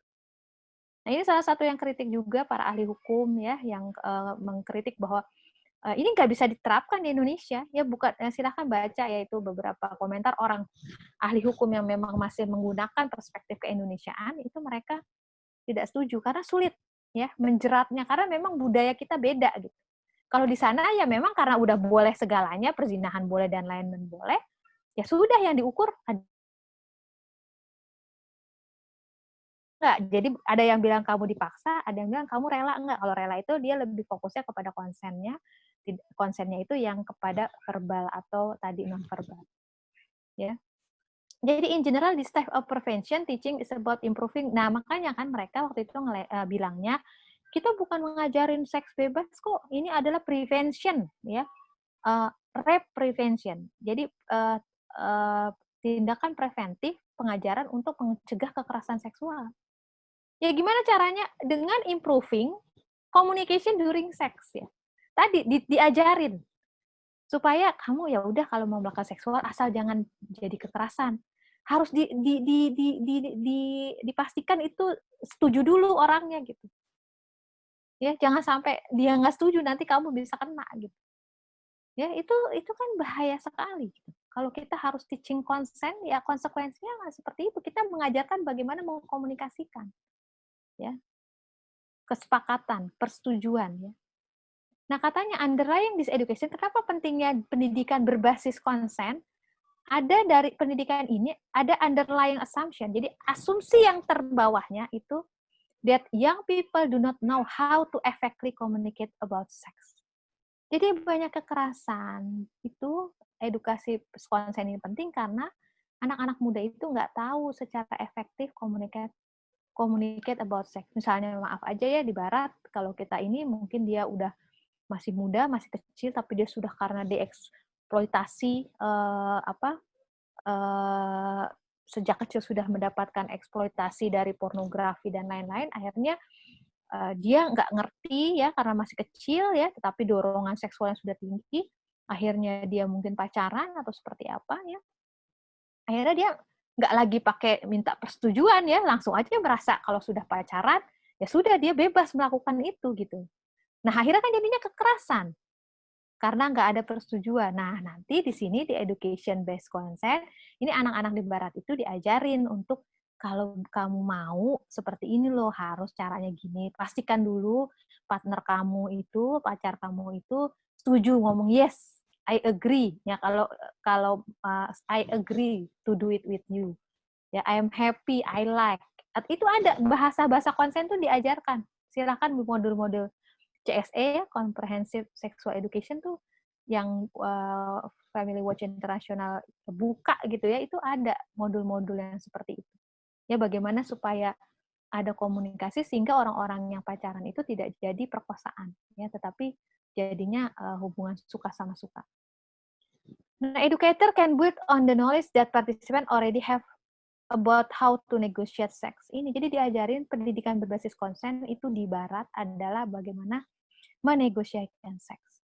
Nah, sekarang bagaimana di Indonesia diajarin ini ya pendidikan berbasis konsen karena sebenarnya budayanya sudah beda bagi kita kan. Ya itu tadi yang saya udah jelaskan di awal ya. Mau senang atau tidak di sweet-sweet itu nggak ada hubungannya, itu sudah perilaku tercela. Ya. Jangankan yang perkosaan, yang berzina aja suka sama suka dalam budaya kita itu tercela. Jadi apalagi perkosaan gitu. Itu lebih gawat lagi, itu sudah menyangkut moralitas itu. Ya masyarakat gitu. Jadi kita justru lebih advance di dalam hal ini dibanding mereka. Ya, tetapi kita dicoba untuk diajak-ajak ya untuk melupakan ya tadi tradisi budaya norma masyarakat yang kita punya yang sebenarnya adalah ke ini. Consent Education Program. Nah, ini yang ada di University of Victoria. Ya, ini ciri-ciri education program, sexual education based on consent tadi ya. Nih, anti-violent. Jadi mereka namanya tuh anti-violent project, anti-rape project. Jadi anti kekerasan seksual, anti perkosaan gitu ya. Sama kayak tindakan prevensi proteksi terhadap perkosaan. Ya gini, boleh katanya ya make sex hot gitu ya. Ini ke mahasiswa ya. Jadi nggak ada urusan dengan pernikahan. Tapi get consent. Nah ini mereka nggak pengen nanti ada yang melaporkan bahwa dia dilecehkan, dia diperkosa. Ya pengennya ya suka sama suka gitu. Jadi yang penting dipastikan ini. Ada juga yang poster ya, sex without consent sama dengan sex assault. Jadi kalau tidak ada consent ya seksual. Jadi bukan sex without marry gitu ya, adalah sebuah kejahatan. Enggak gitu ya. Ini jadi yang jadi kejahatan itu karena tidak dapat consent ya, persetujuan. Nah, ini terakhir ya di sini mengapa paradigma konsen tidak akan efektif mengatasi tadi pelecehan seksual, perkosaan ya, atau kejahatan seksual lainnya. Karena kejahatan seksual itu lebih luas daripada kekerasan seksual. Nah, kita tadi udah lihat ya, saya udah jelaskan kekerasan seksual itu ya sesuatu yang dipaksa-paksa saja. Ya aborsi paksa, terus prostitusi paksa gitu ya. Karena yang jadi pidananya itu adalah kekerasannya. Konsennya itu ya kalau itu bukan aktivitas seksual, bukan aborsinya yang terlarang, tetapi yang pemaksaannya. Ya. Karena kalau kita pada fokus pidananya aborsinya, sebenarnya yang dipaksa atau tidak dipaksa itu dulunya kena. Ya, jadi sebenarnya lebih baik. Bukan udah ada yang pengaturan di undang-undang lain, loh nggak apa-apa. Malah kan justru memperkuat. Makanya mereka kan mengklaim ini lex specialis. Lex specialis itu justru harus sesuai, harus senada, yaitu dia memperkuat memang, ya memperkuat. Jadi nggak masalah ada di sana, ada di undang itu udah biasa. Ya, jadi jangan mentang-mentang udah diatur satu lagi di situ, di sini nggak usah diatur lagi. Enggak, itu bisa memperkuat karena sudah dahsyatnya perkosaan, sudah ada dahsyatnya, kita perlu memperkuat ya dengan berbagai undang-undang misalnya di setiap. Ya jadi nggak apa-apa, bilang aja bahwa di RUU PKS ini yang diatur aborsi. Nah, nanti kalau kita masuknya itu adalah perilaku aborsinya, yang dipaksa akan kena, yang tidak dipaksa akan kena. Prostitusi, nggak usah pakai pemaksaan, ya. Nanti yang dipaksa udah otomatis kena, yang nggak dipaksa juga bisa kena. Ya, gitu. Jadi, ini yang ya seksual consent ini menyelesaikan permasalahan tadi. Yang ada, sebenarnya paradigma consent ini bukan menyelesaikan perkosaan, namun hanya menggeser yang saya bilang.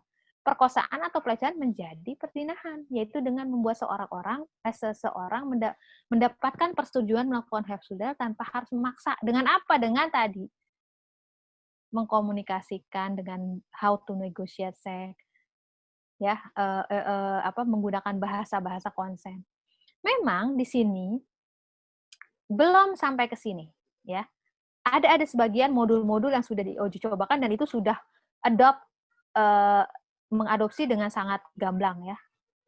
Ada, tetapi kalau secara umum itu memang belum dikeluarkan semualah. Ya artinya masih hanya di sini diterapkan. Jadi masih ngumpet-ngumpet lah mereka. Ya masih ngumpet-ngumpet. Nah, itu yang harus kita waspadai ya. Artinya walaupun mereka masih ngumpet-ngumpet, hanya ada sebagian yang berani vulgar gitu ya, mengadopsi plek-plek gitu. Tetapi biasanya ya mereka itu ketika masyarakat lemah, masyarakat tidak mengerti, dosisnya ditambah ya. Tes the water. Terus ditambah. Kalau kita nggak aware, oh dia nggak apa-apa kok, ini mereka nggak ngerti, oh mereka terima aja. Tambah terus sampai akhirnya masyarakat secara gradual itu menerima norma baru, paradigma baru lah ini. Yang paradigma seksual consent ini. Kayaknya itu saja, PowerPoint saya masih banyak, tapi sudah terlalu, mungkin nanti masalahnya tambah banyak gitu ya. Ini hanya segelintir permasalahan yang saya bisa angkat. Ya mudah-mudahan sih bisa ditangkap ya. Terima kasih. Wassalamualaikum warahmatullahi wabarakatuh.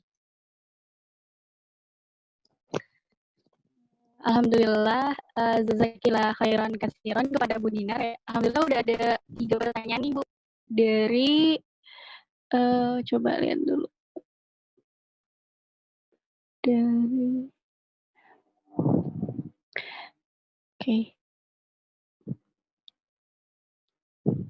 Dari Muhammad Fadil Harisah.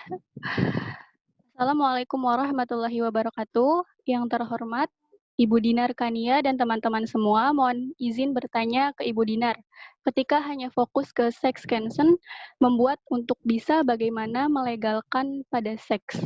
Yang saya tanyakan, apa penyebab pada pengaruhnya sex consent ketika RUU PKS sebagai prolegnas DPR, bagaimana sebagai orang awam untuk bisa dimengerti bahwa ini adalah muatan untuk nafsunya dalam zina.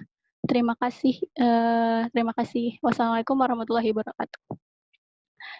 Ibu ini langsung aja Langsung atau? Aja ya, saya takut lupa. Saya jawab. Oke, Ibu. Terima kasih Mas pertanyaannya. Ya memang ini agak-agak challenging menurut saya. Tidak susah tapi challenging.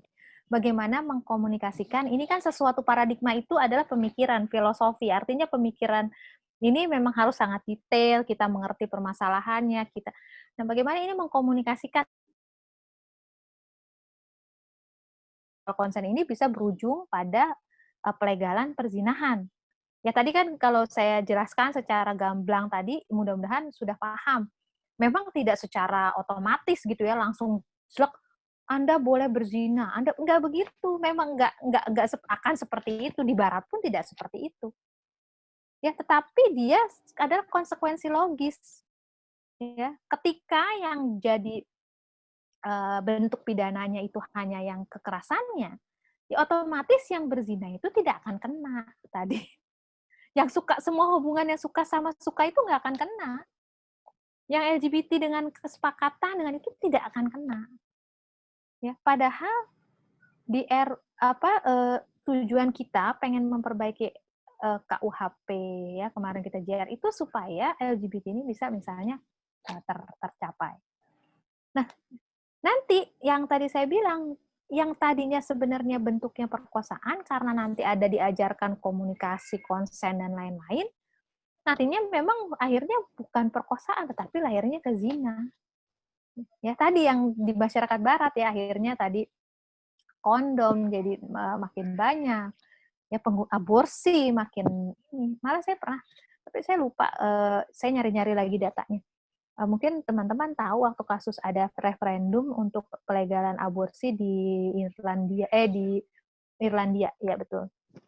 Irlandia itu kan agama Kristennya kuat, ya jadi mereka masih seperti kita waktu itu, aborsi itu terbatas, ya nggak boleh tanpa ada alasan yang kuat, medis yang kuat, yang membahayakan ibu atau mungkin perkosaan, terus dia guncang dan bisa membahayakan ibunya gitu ya, akhirnya itu dibolehkan, tapi kan itu pun umur kandungannya dibatasi ya, nggak boleh yang udah besar, jadi yang baru berapa minggu ya, itu 10 minggu kalau nggak salah baru itu boleh jadi terbatas. Dan dulu tuh Irlandia seperti itu, ternyata referendum berapa tahun yang lalu kan akhirnya menang ya bahwa aborsi boleh legal Itu saya lihat perempuan pada nangis ya dengan bahwa freedom, bahwa tubuhku adalah milikku, saya mendapatkan hak-hak akhirnya. Ya, pada terharu dengan adanya kemenangan referendum itu. Nah, saya dapat data, jadi setelah referendum itu ternyata tingkat aborsi itu melambung tinggi. Dan ketika di breakdown datanya, mana yang alasan aborsinya karena medis, itu hanya 3%, di bawah 10%. Sisanya itu unwanted pregnancy. Mereka nggak mau pregnancy yang tidak diinginkan. Ya. Nah ini, jadi memang tadi efek-efeknya ketika kita paradigmanya digunakan konsen, ya bukan lagi memang jadi perkosaan, karena sudah mau ngapain lagi merkosa. Yang penting bagaimana cara meyakinkan perempuan. Ya nggak perlu merkosa lagi, di barat itu memang nggak perlu merkosa lagi, yang penting kita pandai merayu, pandai aja. Gitu. Ya. Tapi memang ini nggak mudah, betul Mas, untuk dikomunikasikan ke masyarakat awam yang tidak ngerti pergerakan ini, tidak ngerti apa RPKS. Nah ini sebenarnya sosialisasi yang penting yang menurut saya, insya Allah masyarakat juga akan tahu ya, orang kita nggak bodoh-bodoh amat kok, masyarakat kita pintar-pintar, cuma mungkin kita yang belum menemukan cara gitu ya, insya Allah, apalagi mahasiswanya sebenarnya sudah punya kemampuan untuk mengetahui mana yang salah dan mana yang benar gitu, walaupun mereka menutupi sedalam-dalamnya supaya tidak ketahuan gitu ya. Nah, tentunya tetap aja baunya akan tercium ya. Insya Allah kita akan ada caranya tersendiri lah untuk membahasakan lebih cair lagi ya, sehingga dipahami oleh orang awam. Kira-kira begitu, Mas. Mudah-mudahan bisa dipahami. Sudah terjawab ya tadi dari penanya Kak Fadil ya. Mungkin kita batasi dulu ya, pertanyaannya udah lumayan banyak. Dari Eva Fadila UNJ, Bu. Ya, ini sedikit di luar konteks diskusi kita hari ini. Saya beberapa waktu lalu pernah baca di salah satu artikel bahwa salah satu organisasi, saya lupa namanya dan organisasi apa, bahwa RUU PKS ini sangat urgent mengingat kekerasan dan kejahatan seksual sudah sangat sering menimpa beberapa perempuan dan bahkan terjadi di tempat aman sekalipun. Bagaimana menanggapi persoalan tersebut? Dan yang kedua, terkait dengan consent ini, bukannya sedari kecil kita sudah diajarkan mengenai consent, seperti mengenalkan bagian-bagian tubuh mana yang boleh disentuh oleh lawan jenis, jika dia menjadi mahram kita. Mungkin itu, Bu, pertanyaannya. Iya, betul. Ini kan memang yang digadang mereka ya. Kita nggak dilariin kepada paradigma, kita dilariin kepada bahwa ini dibilang ini urgent. Setelah itu agama disalahin. Pertanyaan saya, apakah masyarakat kita sudah mengamalkan ajaran agama dengan baik? Itu aja pertanyaannya. Apakah masyarakat kita kan masyarakat sekuler, ya yang memang maaf tingkat keberagaman itu masih terbatas. Ya itu akibat sekularisasi. Ya. Gejala orang-orang kita sudah mulai sadar untuk berislam kan baru-baru saja sebenarnya. Ya sebelum-sebelumnya masyarakat kita banyak yang tidak paham. Nah, ketika itu terjadi, masa Islamnya yang disalahin gitu ya?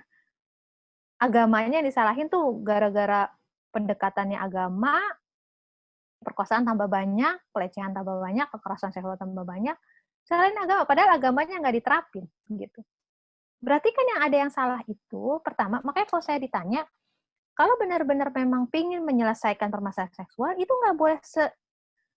nggak boleh menjadikan kekerasan seksual atau paradigma konsen ini yang menjadi satu-satunya solusi. Gimana?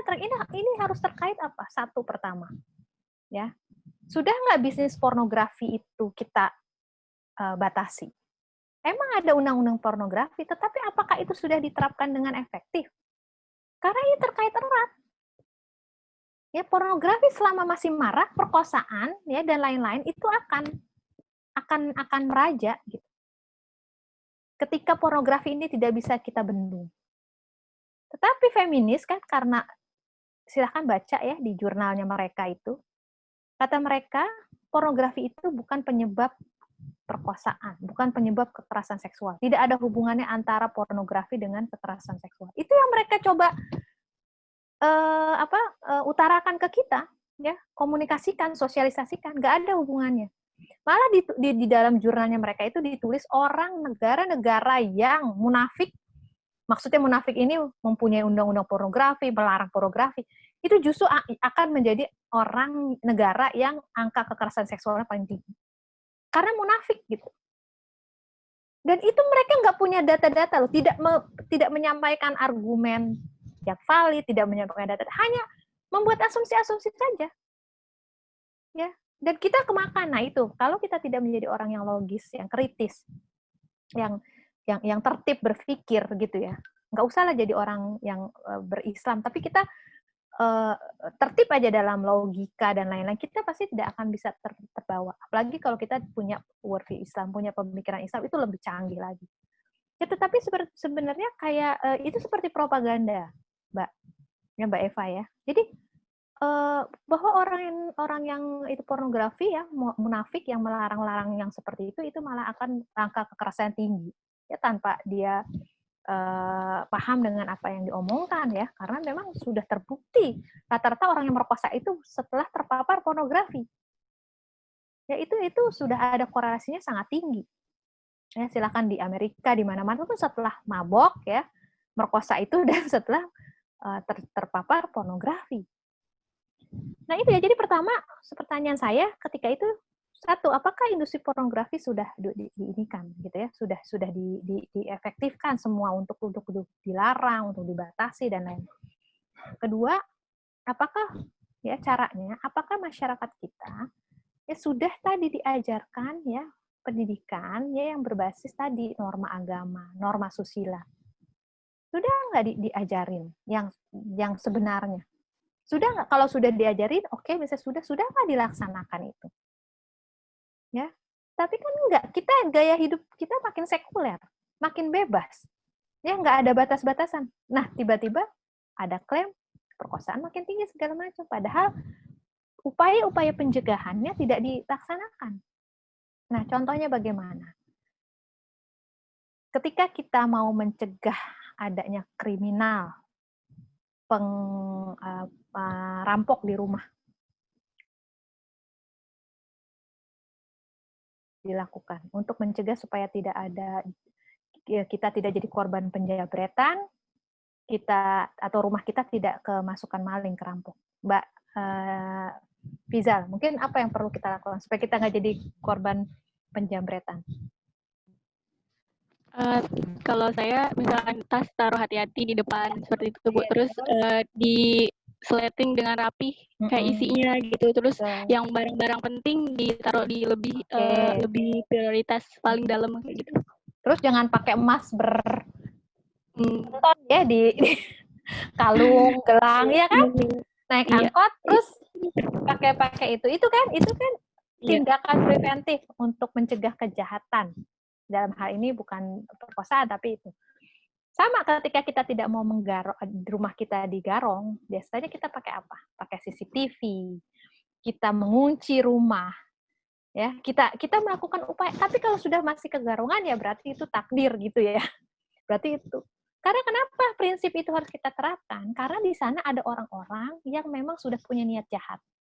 Apakah karena dia mabok, apakah karena dia penarkoba, ya kan, atau karena dia kepepet. Ya sudah ada orang-orang jahat, jadi kita yang harus menjaga diri. Sama tadi saya bilang, ketika kita ingin perkosaan atau tadi kejahatan seksual ini teratasi ya, pelecehan perkosaan teratasi, ya selain tadi ada undang-undangnya dan lain-lain, ya kita sudah ada, Mbak. Kalau perkosaan pelecehan itu sudah ada undang-undang. Jadi bohong kalau misalnya korban tidak terlindungi, tidak ada yang melindungi dari kejahatan perkosaan, dari pelecehan, itu bohong. Sekarang ada kok banyak yang ditangkap juga merkosa ya, bisa diurus. Nah itu ya. Jadi itu tidak. Nah cuma yang perlu diperhatikan ya, kalau untuk memberantas tadi ya yang kejahatan seksual, perkosaan atau pelecehan ya, itu dari masyarakatnya sendiri itu harus diajarkan untuk melakukan tindakan preventif, menjaga diri. Apa menjaga diri? Ya tadi jangan show off tadi punya anting, punya gelang, punya itu jalan-jalan di mall atau di mana naik angkot dengan segala macam, ya, atau rumah dibiarkan terbuka, ya, nggak pakai penjagaan, ya udah saya mah ini aja. Jangan mencuri ya. Itu otak kamu aja yang apa? Yang kriminal. Dan ini kan rumahku adalah rumah milikku. Emasku adalah emas milikku. Kalian nggak boleh, otak kalian tuh yang dididik supaya nggak mencuri. Ya iya bener, emang dia harus dididik supaya tidak mengambil barang orang. Tentunya iya. Itu penting, mendidik orang supaya tidak jadi mencuri itu penting. Tetapi kita tidak bisa mengandalkan itu kepada orang lain yang kita tidak tahu pergaulannya. Pendidikannya seperti apa? Kita juga harus ada self defense, ya, atau self prevention. Tadi yang disebutkan ya sama lah, perkosaan. Pelecehan itu kan bentuk kriminalitas. Apa bedanya dengan penjabretan yang tadi? Dari si perempuannya, si laki-lakinya, ya. Karena kan sekarang perkosaan bukan berusaha menjaga diri. Bagaimana menjaga diri? Yes. Tadi tidak pornografi, ya, tidak show off. Artinya apa? Ya sekarang kalau karena makanya ini jadi sesuatu yang bertentangan karena kan sekarang budayanya budaya show off ya, boleh karena hak gitu ya, semua boleh dipamerkan. Padahal kejahatan juga salah satunya muncul karena orang show off, memamerkan diri. Ya, di Facebook, di lain-lain itu dipamerkan sehingga dia bisa melacak orang ini rumahnya bagaimana. Nah, di dalam Islam proteksinya, di dalam pendekatan preventif ini, kita memang tidak boleh menampilkan apa yang itu menjadi milik kita yang dianggap itu adalah sesuatu yang berharga ya. Kayak tadi ya kan Mbak, ditaruh di tempatnya sama. Kita punya sesuatu yang berharga ya, itu memang harus diinikan. Tidak boleh ditampilkan gitu. Sehingga menimbulkan orang tadi berpikiran kriminal. Itu harus proteksi. Nah, laki-laki juga kan diajarkan untuk menundukkan pandangan gitu. Itu udah Islam sudah diajarkan. Ya, yang perempuan untuk menjaga dirinya dengan berpakaian sesuai dengan aturan agama. Itu menjaga walaupun tidak ada jaminan, Mbak. Kenapa tidak ada jaminan? Ya, walaupun itu efektif, maksudnya ada efektivitas di situ tentunya penjagaan, tapi tidak ada jaminan artinya 100%. Kenapa? Karena di sana banyak orang-orang yang sudah terpapar pornografi yang melihat orang lain, perempuan lain tidak menutup aurat, setelah itu dia eros seksualitasnya ya terbangkit, dia tidak bisa merkosa orang yang ditontonnya itu karena di jauh atau artis atau apa, tetapi dia melihat di sekitarnya ada anak kecil, ada tetangganya yang dia bisa jangkau. Padahal efek apa? Efek tadi kebebasan untuk membuka aurat, kebebasan dan lain-lain. Ya, tetapi efeknya itu larinya nanti dia pelampiasan perkosaannya kepada orang-orang yang berjilbab. Padahal efeknya orang lain yang ini. Artinya dia tidak ya tadi yang saya bilang pornografinya itu tidak dilarang atau tidak efektif diselesaikan. Terus orangnya yang melihat pornografi udah jelas tidak beriman. Ya. Jadi permasalahan ini memang tidak bisa hanya satu tadi pakai konsenisme. Dengan adanya RUU kekerasan seksual itu akan hilang gitu ya, boro-boro gitu, ya, karena mereka malah bilang pornografi tidak ada hubungannya dengan kekerasan seksual, ya, orang-orang negara yang munafik itu malah tingkat kekerasan tinggi, akan menyebabkan seperti itu kata mereka. Terus kalau kita bilang prevention, kita perlu ada penjagaan seperti kita menjaga rumah dan lain-lain, kita menjaga diri, ya, itu bagi mereka itu adalah apa? Itu adalah penindasan. Ya. Ketika perempuan memakai jilbab dan lain-lain, itu bagi mereka itu penindasan. Dan mereka bilang tidak ada hubungannya pakaian itu dengan pemerkosaan. Ya, jadi tindakan bagi kita prevention, terus bagi kita kan dalam Islam misalnya, nggak bolehlah kita kati zina. Artinya apa? Kita masuk berdua-duaan dengan lawan jenis. Kalau dalam mudah kacamata Islam itu ada tindakan unsafe, tidak unsafe itu tidak aman. Kenapa? Karena di situ dulu potensi kita ada kejahatan. Ya seperti tadi membuka rumah untuk membiarkan pencuri masuk. ketika kita berduaan dengan lawan jenis, siapa sih yang tidak jamin kita tidak diperkosa? Karena nggak ada orang yang mendampingi kita. Ya, jadi disitulah penyelesaiannya itu perlu kita tata gitu ya, perlu holistik. Jadi dari mulai pornografinya, tindakan pencegahan yang dilakukan, pembinaan masyarakat gitu ya. Nah, baru itu undang-undangnya diefektifkan. Kalau misalnya memang kurang undang-undangnya, ada bikin undang-undang RUU kejahatan seksual yang mengatur proses pelaporan atau kekurangan-kekurangan yang ada di KUHP. Itu boleh, tapi bukan dengan berdasarkan paradigma seksual konsen. Nah, tadi Mbak mungkin hadirnya telat ya, saya udah menjelaskan kita bukan anti konsennya Mbak. Dalam Islam itu konsen itu sudah sesuatu syarat mutlak untuk akad gitu ya. Tapi penggunaan paradigmanya ini seperti duit dengan duitisme. Ya bahwa ketika konsen kita sudah diajarin untuk tidak minum, ya itu konsen. Ya. Itu sesuatu yang memang, tapi kenapa kita tidak boleh disentuh? Karena itu perbuatan itu terlarang. Kita ada nilainya. Karena perbuatan ini adalah terlarang. Jadi bukan karena kita suka. Kalau kita based konsen, ketika kita suka itu boleh, itu bukan jadi kejahatan. Tapi kita walaupun kamu senang disentuh, itu nggak boleh, Nak. Itu nggak boleh walaupun kamu suka disentuh, itu nggak boleh, itu terlarang. Jadi bukan kamu nggak boleh ya ini itu, kamu harus punya kesadaran gitu. Kamu harus memberikan persetujuan kalau kamu mau disentuh. Nah, itu yang maksud saya paradigma tuh di situ. Jadi bedakan antara kita mengkritik konsennya ya dengan mengkritik paradigmanya. Yang kita kritik adalah paradigmanya. Kalau konsen itu bisa diterapkan untuk kasus-kasus tertentu, ya dalam konteks tertentu, ya dalam akad yang memang dihalalkan. Jadi bagi kita adalah halal dulu, ya legal dulu, ya baru konsen. Jadi bukan konsen mendahului halal, gitu. Itu kurang lebihnya Mbak Eva ya. Jawabannya. Ibu masih ada pertanyaan, nggak apa-apa kan Ibu ya? Oh iya, boleh silakan. Ini dari Adi Kumara, Bu. Pertama-tama, pendekatan apa yang lebih pas untuk menjelaskan atau menolak sex consent ini? Karena saat ini pendekatan yang dilakukan melalui sudut pandang agama yang sayangnya kebanyakan pro sex consent. Ini non-muslim dan mirisnya sedikit pula yang muslim yang mendukung hal tersebut. Itu terus ada dari langsung aja kali Bu yang ini. Oke, terakhir Erwan Edo ya, izin bertanya mungkin terkait kasus-kasus yang selalu digaungkan oleh para feminis seperti kekerasan dalam rumah tangga, diskriminasi upah, eksploitasi. Lalu di manakah akar masalah letak dari masalah tersebut, Bu? Itu mungkin, Bu.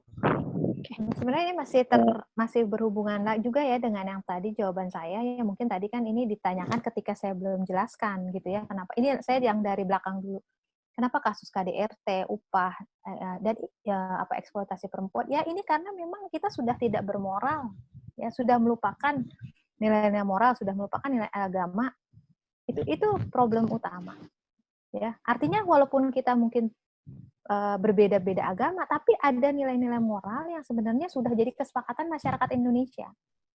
Sebenarnya, tetapi kan kita sudah kehilangan itu. Ya, kita tidak lagi diajarkan, tidak dibiasakan, tidak dipraktekkan. Ya, karena kita juga terpapar oleh dunia tanpa batas itu, sehingga kita bisa mengakses. Belum tadi peran media. Peran media itu kuat sekali, Mas, gitu ya, untuk mempengaruhi pola berpikir masyarakat, merubah tadi yang saya bilang, ya sehingga kekuatan media untuk men-switch paradigma kita yang tadinya tidak materialisme atau tidak materialistis ya, kalau itu kan terkait materialisme itu pandangan pada materinya gitu. Itu kuat, itu bisa sangat menjadi kuat karena pengaruh media. Kenapa? Ya kalau udah pandangan kita sifatnya lebih ke fisikal, artinya kan kita lebih mengutamakan hal-hal yang terkait dengan materi. Ya udah, akhirnya para perusahaan pemilik modal lebih mementingkan uang, ya, lebih mementingkan pencapaian-pencapaian materi perusahaannya tanpa lagi melihat kesejahteraan buruh. Ya, kalau dalam Islam kan tidak begitu. Itu ada satu amanah, ya justice kita. kita melihat bahwa pekerja itu adalah bahwa usaha itu adalah untuk kesejahteraan masyarakat. Jadi fokus kita bukan profit oriented. Profit boleh, tetapi tentunya tanpa mengabaikan masyarakat atau mengabaikan bahkan para pekerja kita. Ya, ketika kita sudah orientasi para pemegang modal, pemilik perusahaan, pemegang modal, itu sudah pahamnya tadi ya, bahwa mereka adalah bagaimana mengeksploitasi, mendapatkan keuntungan sebanyak-banyaknya. World view-nya ya tadi, cara pandangnya itu sudah uangisme tadi ya, bahwa dia ya sudah, dia akan mengeksploitasi karyawan. Yang banyaknya karyawannya perempuan, karena memang sudah fitrah, Mas. Perempuan itu, silakan baca ya, para psikolog yang menulis perbedaan laki-laki dan perempuan. Perempuan itu memang salah satu karakteristiknya adalah loyalty. Ya, perempuan itu cenderung loyal. Nah, ketika loyalty itu berarti kan ada unsur-unsur dia tidak rebel, dia kurang bisa dia lebih kepada bagaimana mencapai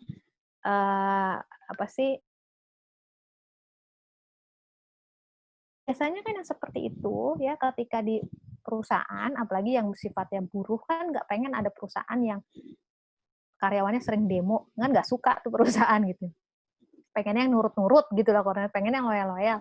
Ya itu kan yang paling gampang buruh perempuan. Akhirnya diambillah dengan sifat itu, mereka malah ada ya pernah kasus di satu perusahaan yang di Karawang yang mereka benar-benar ditaruh di tempat di rumah-rumah pokoknya tidak manusiawi, itu perempuan semua isinya. Ya karena itu tadi mereka memanfaatkan, mengeksploitasi tadi sifat dasar perempuan, ya karena ambisi mereka untuk mendapatkan harta, profit seuntung-untungnya, udah pahamnya seperti itu, ya udah akhirnya jadilah seperti itu. KDRT juga begitu, kita tidak mengelak, sekarang laki-laki sekarang kan dia tidak ngerti tentang koam, bahwa jadi koam, pemimpin rumah tangga adalah amanah. Amanah itu bukan suatu yang sebuah privilege lah, kalau saya mengatakan gitu. Itu adalah terkait dengan kalau dia diberi amanah itu, kalau tidak dijalankan, dia akan kena dosa. Ya, sedangkan sekarang laki-laki tidak lagi punya tadi, pendidikan koamnya ini kurang, sehingga tidak jadi pemimpin yang baik. Akhirnya, dia merasa itu adalah privilege, menjadi pemimpin rumah tangga privilege, akhirnya dia semena-mena kepada istrinya. Sama seperti tadi atasan, ya para pemilik modal ya semena-mena kepada buruhnya. Karena tadi paradigmanya sudah materialisme tadi ya. Filsafat berpikirnya, framework pemikirannya itu semua adalah sudah materialisme. Ya, jadi dia akhirnya melihat relasi itu bukan lagi tadi sebuah relasi yang sehat, tetapi adalah sebuah otoriter gitu ya. Nah, itu bagaimana memulihkan, ya kita ajarkan mereka agama Islam yang benar. Jadi bukan solusinya dengan memperkenalkan feminisme, feminisme itu belum teruji, bahkan survei di Inggris, berapa orang sih perempuan Inggris yang mengidentifikasikan diri dengan feminisme, itu sedikit. Ya. Apa yang kita contoh dari Barat terkait keluarga, terkait moral? Oke, terkait pendapatan materi, bangunan, teknologi, itu mungkin mereka unggul. Tetapi kalau bicara moralitas, keluarga, itu mereka kalah dengan kita gitu. Mereka sudah tidak ada kehilangan. Dan itu yang kita pengen tiru. Kegagalan mereka dalam hal itu pengen kita tiru, dibawa ke sini. Ya, bukannya malah kita mencontoh hal-hal yang terkait teknologi gitu ya misalnya. Kalau kenapa yang dibawa ini ada sesuatu yang gagal di mereka? Karena mereka sudah gagal. Dulu itu mereka itu, apalagi Amerika itu datang, mereka yang pergi dari Inggris, itu komentar-komentarnya salah satunya ya, catatan-catatan itu menyatakan bahwa di Inggris itu sudah bebas. Mereka ingin mempertahankan agamanya, agama Kristennya di Amerika. Jadi mereka itu orang-orang religius yang ke Amerika. Tetapi kita lihat sekarang, mereka bahkan lebih liberal daripada Inggris misalnya gitu ya. Ya, aspek ini ya, keluarganya sudah nggak jelas, anaknya juga sudah nggak jelas, hubungan sudah tadi ya, nilai-nilai moral seperti itu. Nah, makanya kita bukan justru yang caranya kita bagaimana supaya tadi KDRT, kasus upah eksploitasi perempuan, ini kita advokasi dengan Islam itu kita kasih sebagai solusi. Ya, memang tidak perlu dibungkus misalnya orang masih ada dengan ayat-ayat, bukan Mas, tapi tonjolkan saja nilai-nilai universal value Islam. Ya, kita menjadi pelaku ya kita kasih tahu bahwa ini loh yang benar ya, padahal itu sebenarnya nilai Islam ya, tapi kita praktekkan, kita jalankan, kita jadi contoh perubahan. Kalau kita punya perusahaan, ya kita contohkan perusahaan kita. Kita punya keluarga, kita contohkan di keluarga kita. Hanya dengan itu, kasus-kasus ini ya akan ini. Tapi bukan dengan feminisme. Ya, yang udah jelas-jelas itu sangat-sangat gagal di Barat sendiri. Setelah itu, kita masukkan lagi seksual consent, yang akhirnya tadi revolusi moral, atau transformasi moral jadinya, yang tadinya tidak boleh jadi boleh, gitu ya, dengan paradigma seksual consent itu. Lalu ini tidak menyelesaikan masalah, malah justru menambah masalah. Nah, kalau pertanyaan Mbak, tadi Sally ya, seks konsen bagaimana, ya Mbak, jadi lupa nih Mbak, kalau digabung. Memahamkan, yang nomor pertama tadi apa Mbak? Bisa dibacain? Yang pertama, dari Mbak Sally ya? Adek apa siapa ini? Catatan saya. Tentang seks konsen. Eva ya, Bu? Bukan Eva, udah dijawab. Dari Sally. Ardi. Ardi. Ya, betul. Ardi. Oke. Tentang seks konsen. Dari Ardi. Tadi sempat disebutkan sudah ada praktik edukasi seks, consent, padahal RUU PKS sendiri belum disahkan. Nah, kira-kira perbedaan antara edukasi seks, consent, dengan seks edukasi pada umumnya yang sedang ramai dikampanyekan, apakah sama? Dan bagaimana Islam memandang hal tersebut? Itu sih, Bu. Kayaknya bukan yang ini ya, pertanyaannya. Bukan ini. Apa yang ini? Bukan. Terkait pendekatan apa yang lebih pas untuk menjelaskan atau menolak seks consent ini? Iya, betul. Karena saat ini pendekatan yang dilakukan melalui sudut pandang agama. Yang sayangnya kebanyakan pro seks consent ini non-muslim, dan mirisnya tidak sedikit pula yang muslim akhirnya jadi mendukung, gitu Bu. Iya, karena ikut mungkin. Ya, betul. Kalau saya gini, kita mayoritas Islam. Jadi jangan takut. Pertama kita pahamkan orang-orang yang mau mendengar kita. Mulai dari lingkungan, circle. Dulu waktu kita pertama kali menolak RUU PKS, ya, pertama kita mencoba untuk merubah dan lain, akhirnya kita personal, itu hanya sedikit sekali. Ya, tetapi ini ternyata teman-teman di sini kan juga akhirnya tahu gitu. Itu hanya dari segelintir orang gitu. Artinya ya, jadi sama menurut saya, kita mulai dari yang terdekat, walaupun tidak mudah, ya saya tahu gitu ya, kita orang-orang muslim aja dulu. Ya, dan tidak usah takut gitu ya dengan bahwa Islam itu menjadi alternatif. Karena kita bicara dengan orang muslim, iya kita tidak bisa bicara sama orang non-muslim gitu ya. Tetapi kalau kita paham, tadi yang saya bilang, Family Watch International itu dulu basicnya itu adalah Kristen. Ya, organisasi Kristen. Tapi setelah itu dia menjadi membuka diri, ya dia memang akhirnya menjadi bukan, akhirnya dia tidak secara eksplisit mengungkapkan bahwa itu adalah Kristen gitu ya. Itu mereka yang menentang justru CSE itu, konsep-konsep seksual consent ya, yang ada di Comprehensive Sexual Education versi PBB. Mereka yang paling getol. Ya, mereka punya jaringan. Saya ada di tulisan saya, diterbitkan oleh Prodi Internasional, dosen-dosen Islam, hubungan internasional ya, baru terbit itu. Saya menulis di situ, bahkan ya, Vatikan ya, dan orang-orang Kristen yang di seluruh dunia itu mereka saling support dan memiliki satu kayak aliansi untuk menjegal feminis dan para aktivis HAM yang mencoba melegalkan LGBT, aborsi di PBB. Memang katanya Vatikan di situ tidak secara eksplisit ikut terlibat di dalam aliansi itu. Jadi ini dia mau Katolik, Ortodoks, Protestan, walau mereka berbeda-beda gitu ya, tetapi mereka dalam isu ini mereka gabung. Mereka punya aliansi itu ya, saya lupa ada di tulisan saya ya itu. Dan mereka ini Vatikan walaupun tidak secara resmi, tapi mereka mensupport.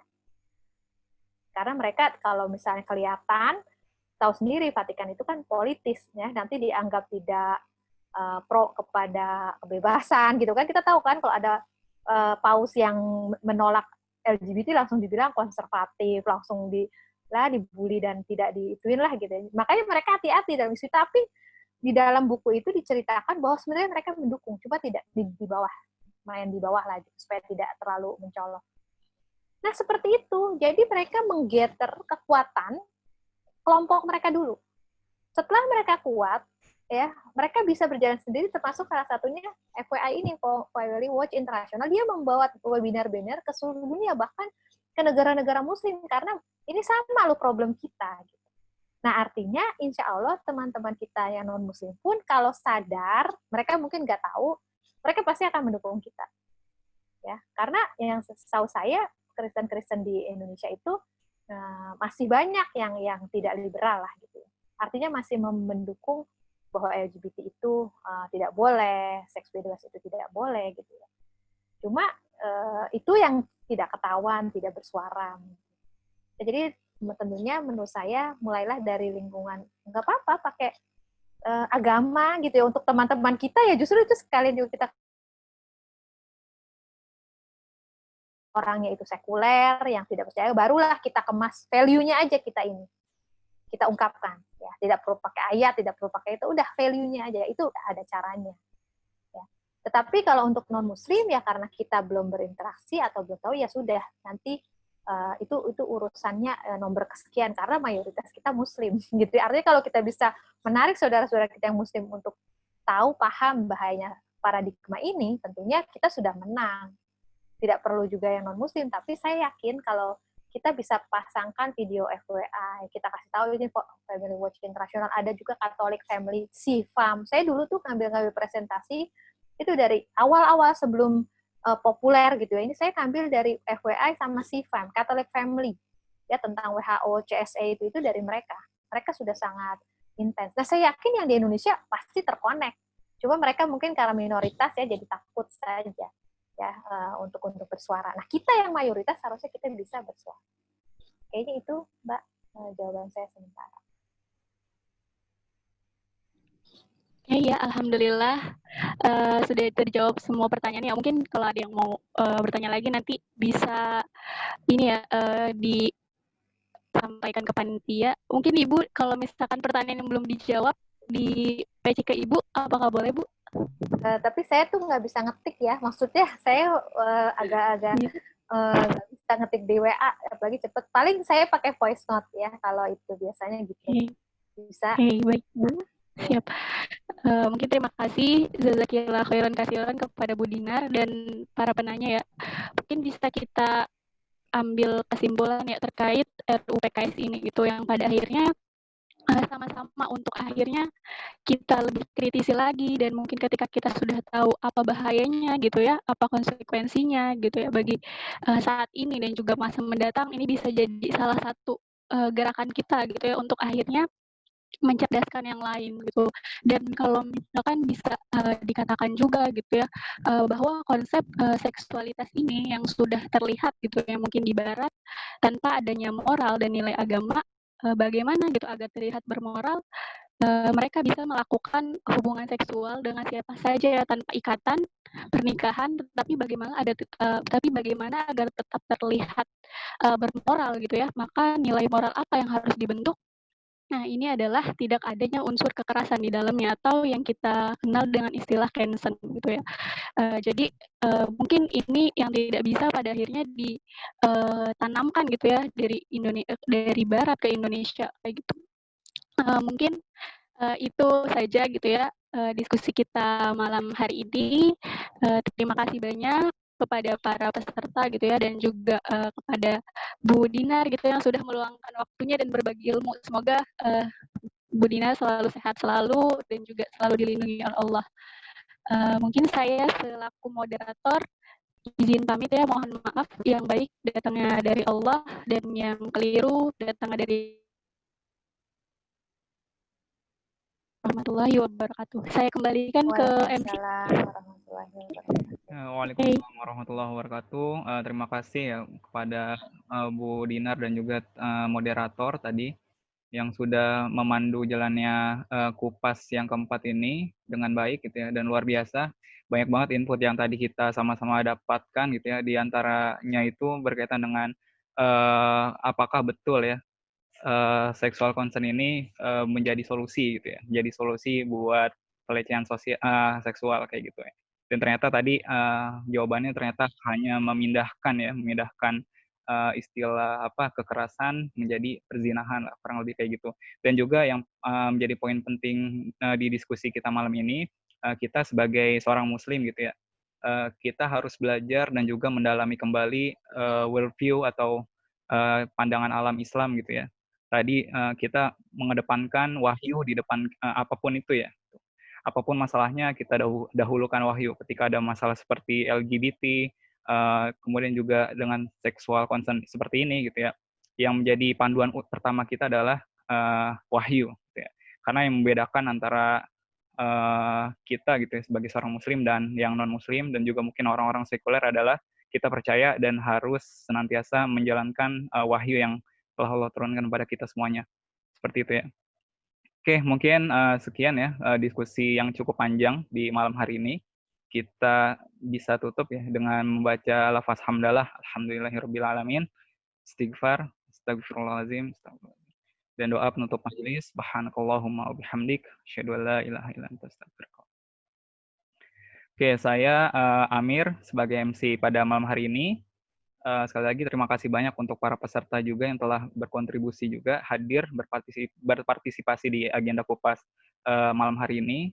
Nantikan seri kupas berikutnya. Oke, saya mohon pamit untuk undur diri. Assalamualaikum warahmatullahi wabarakatuh.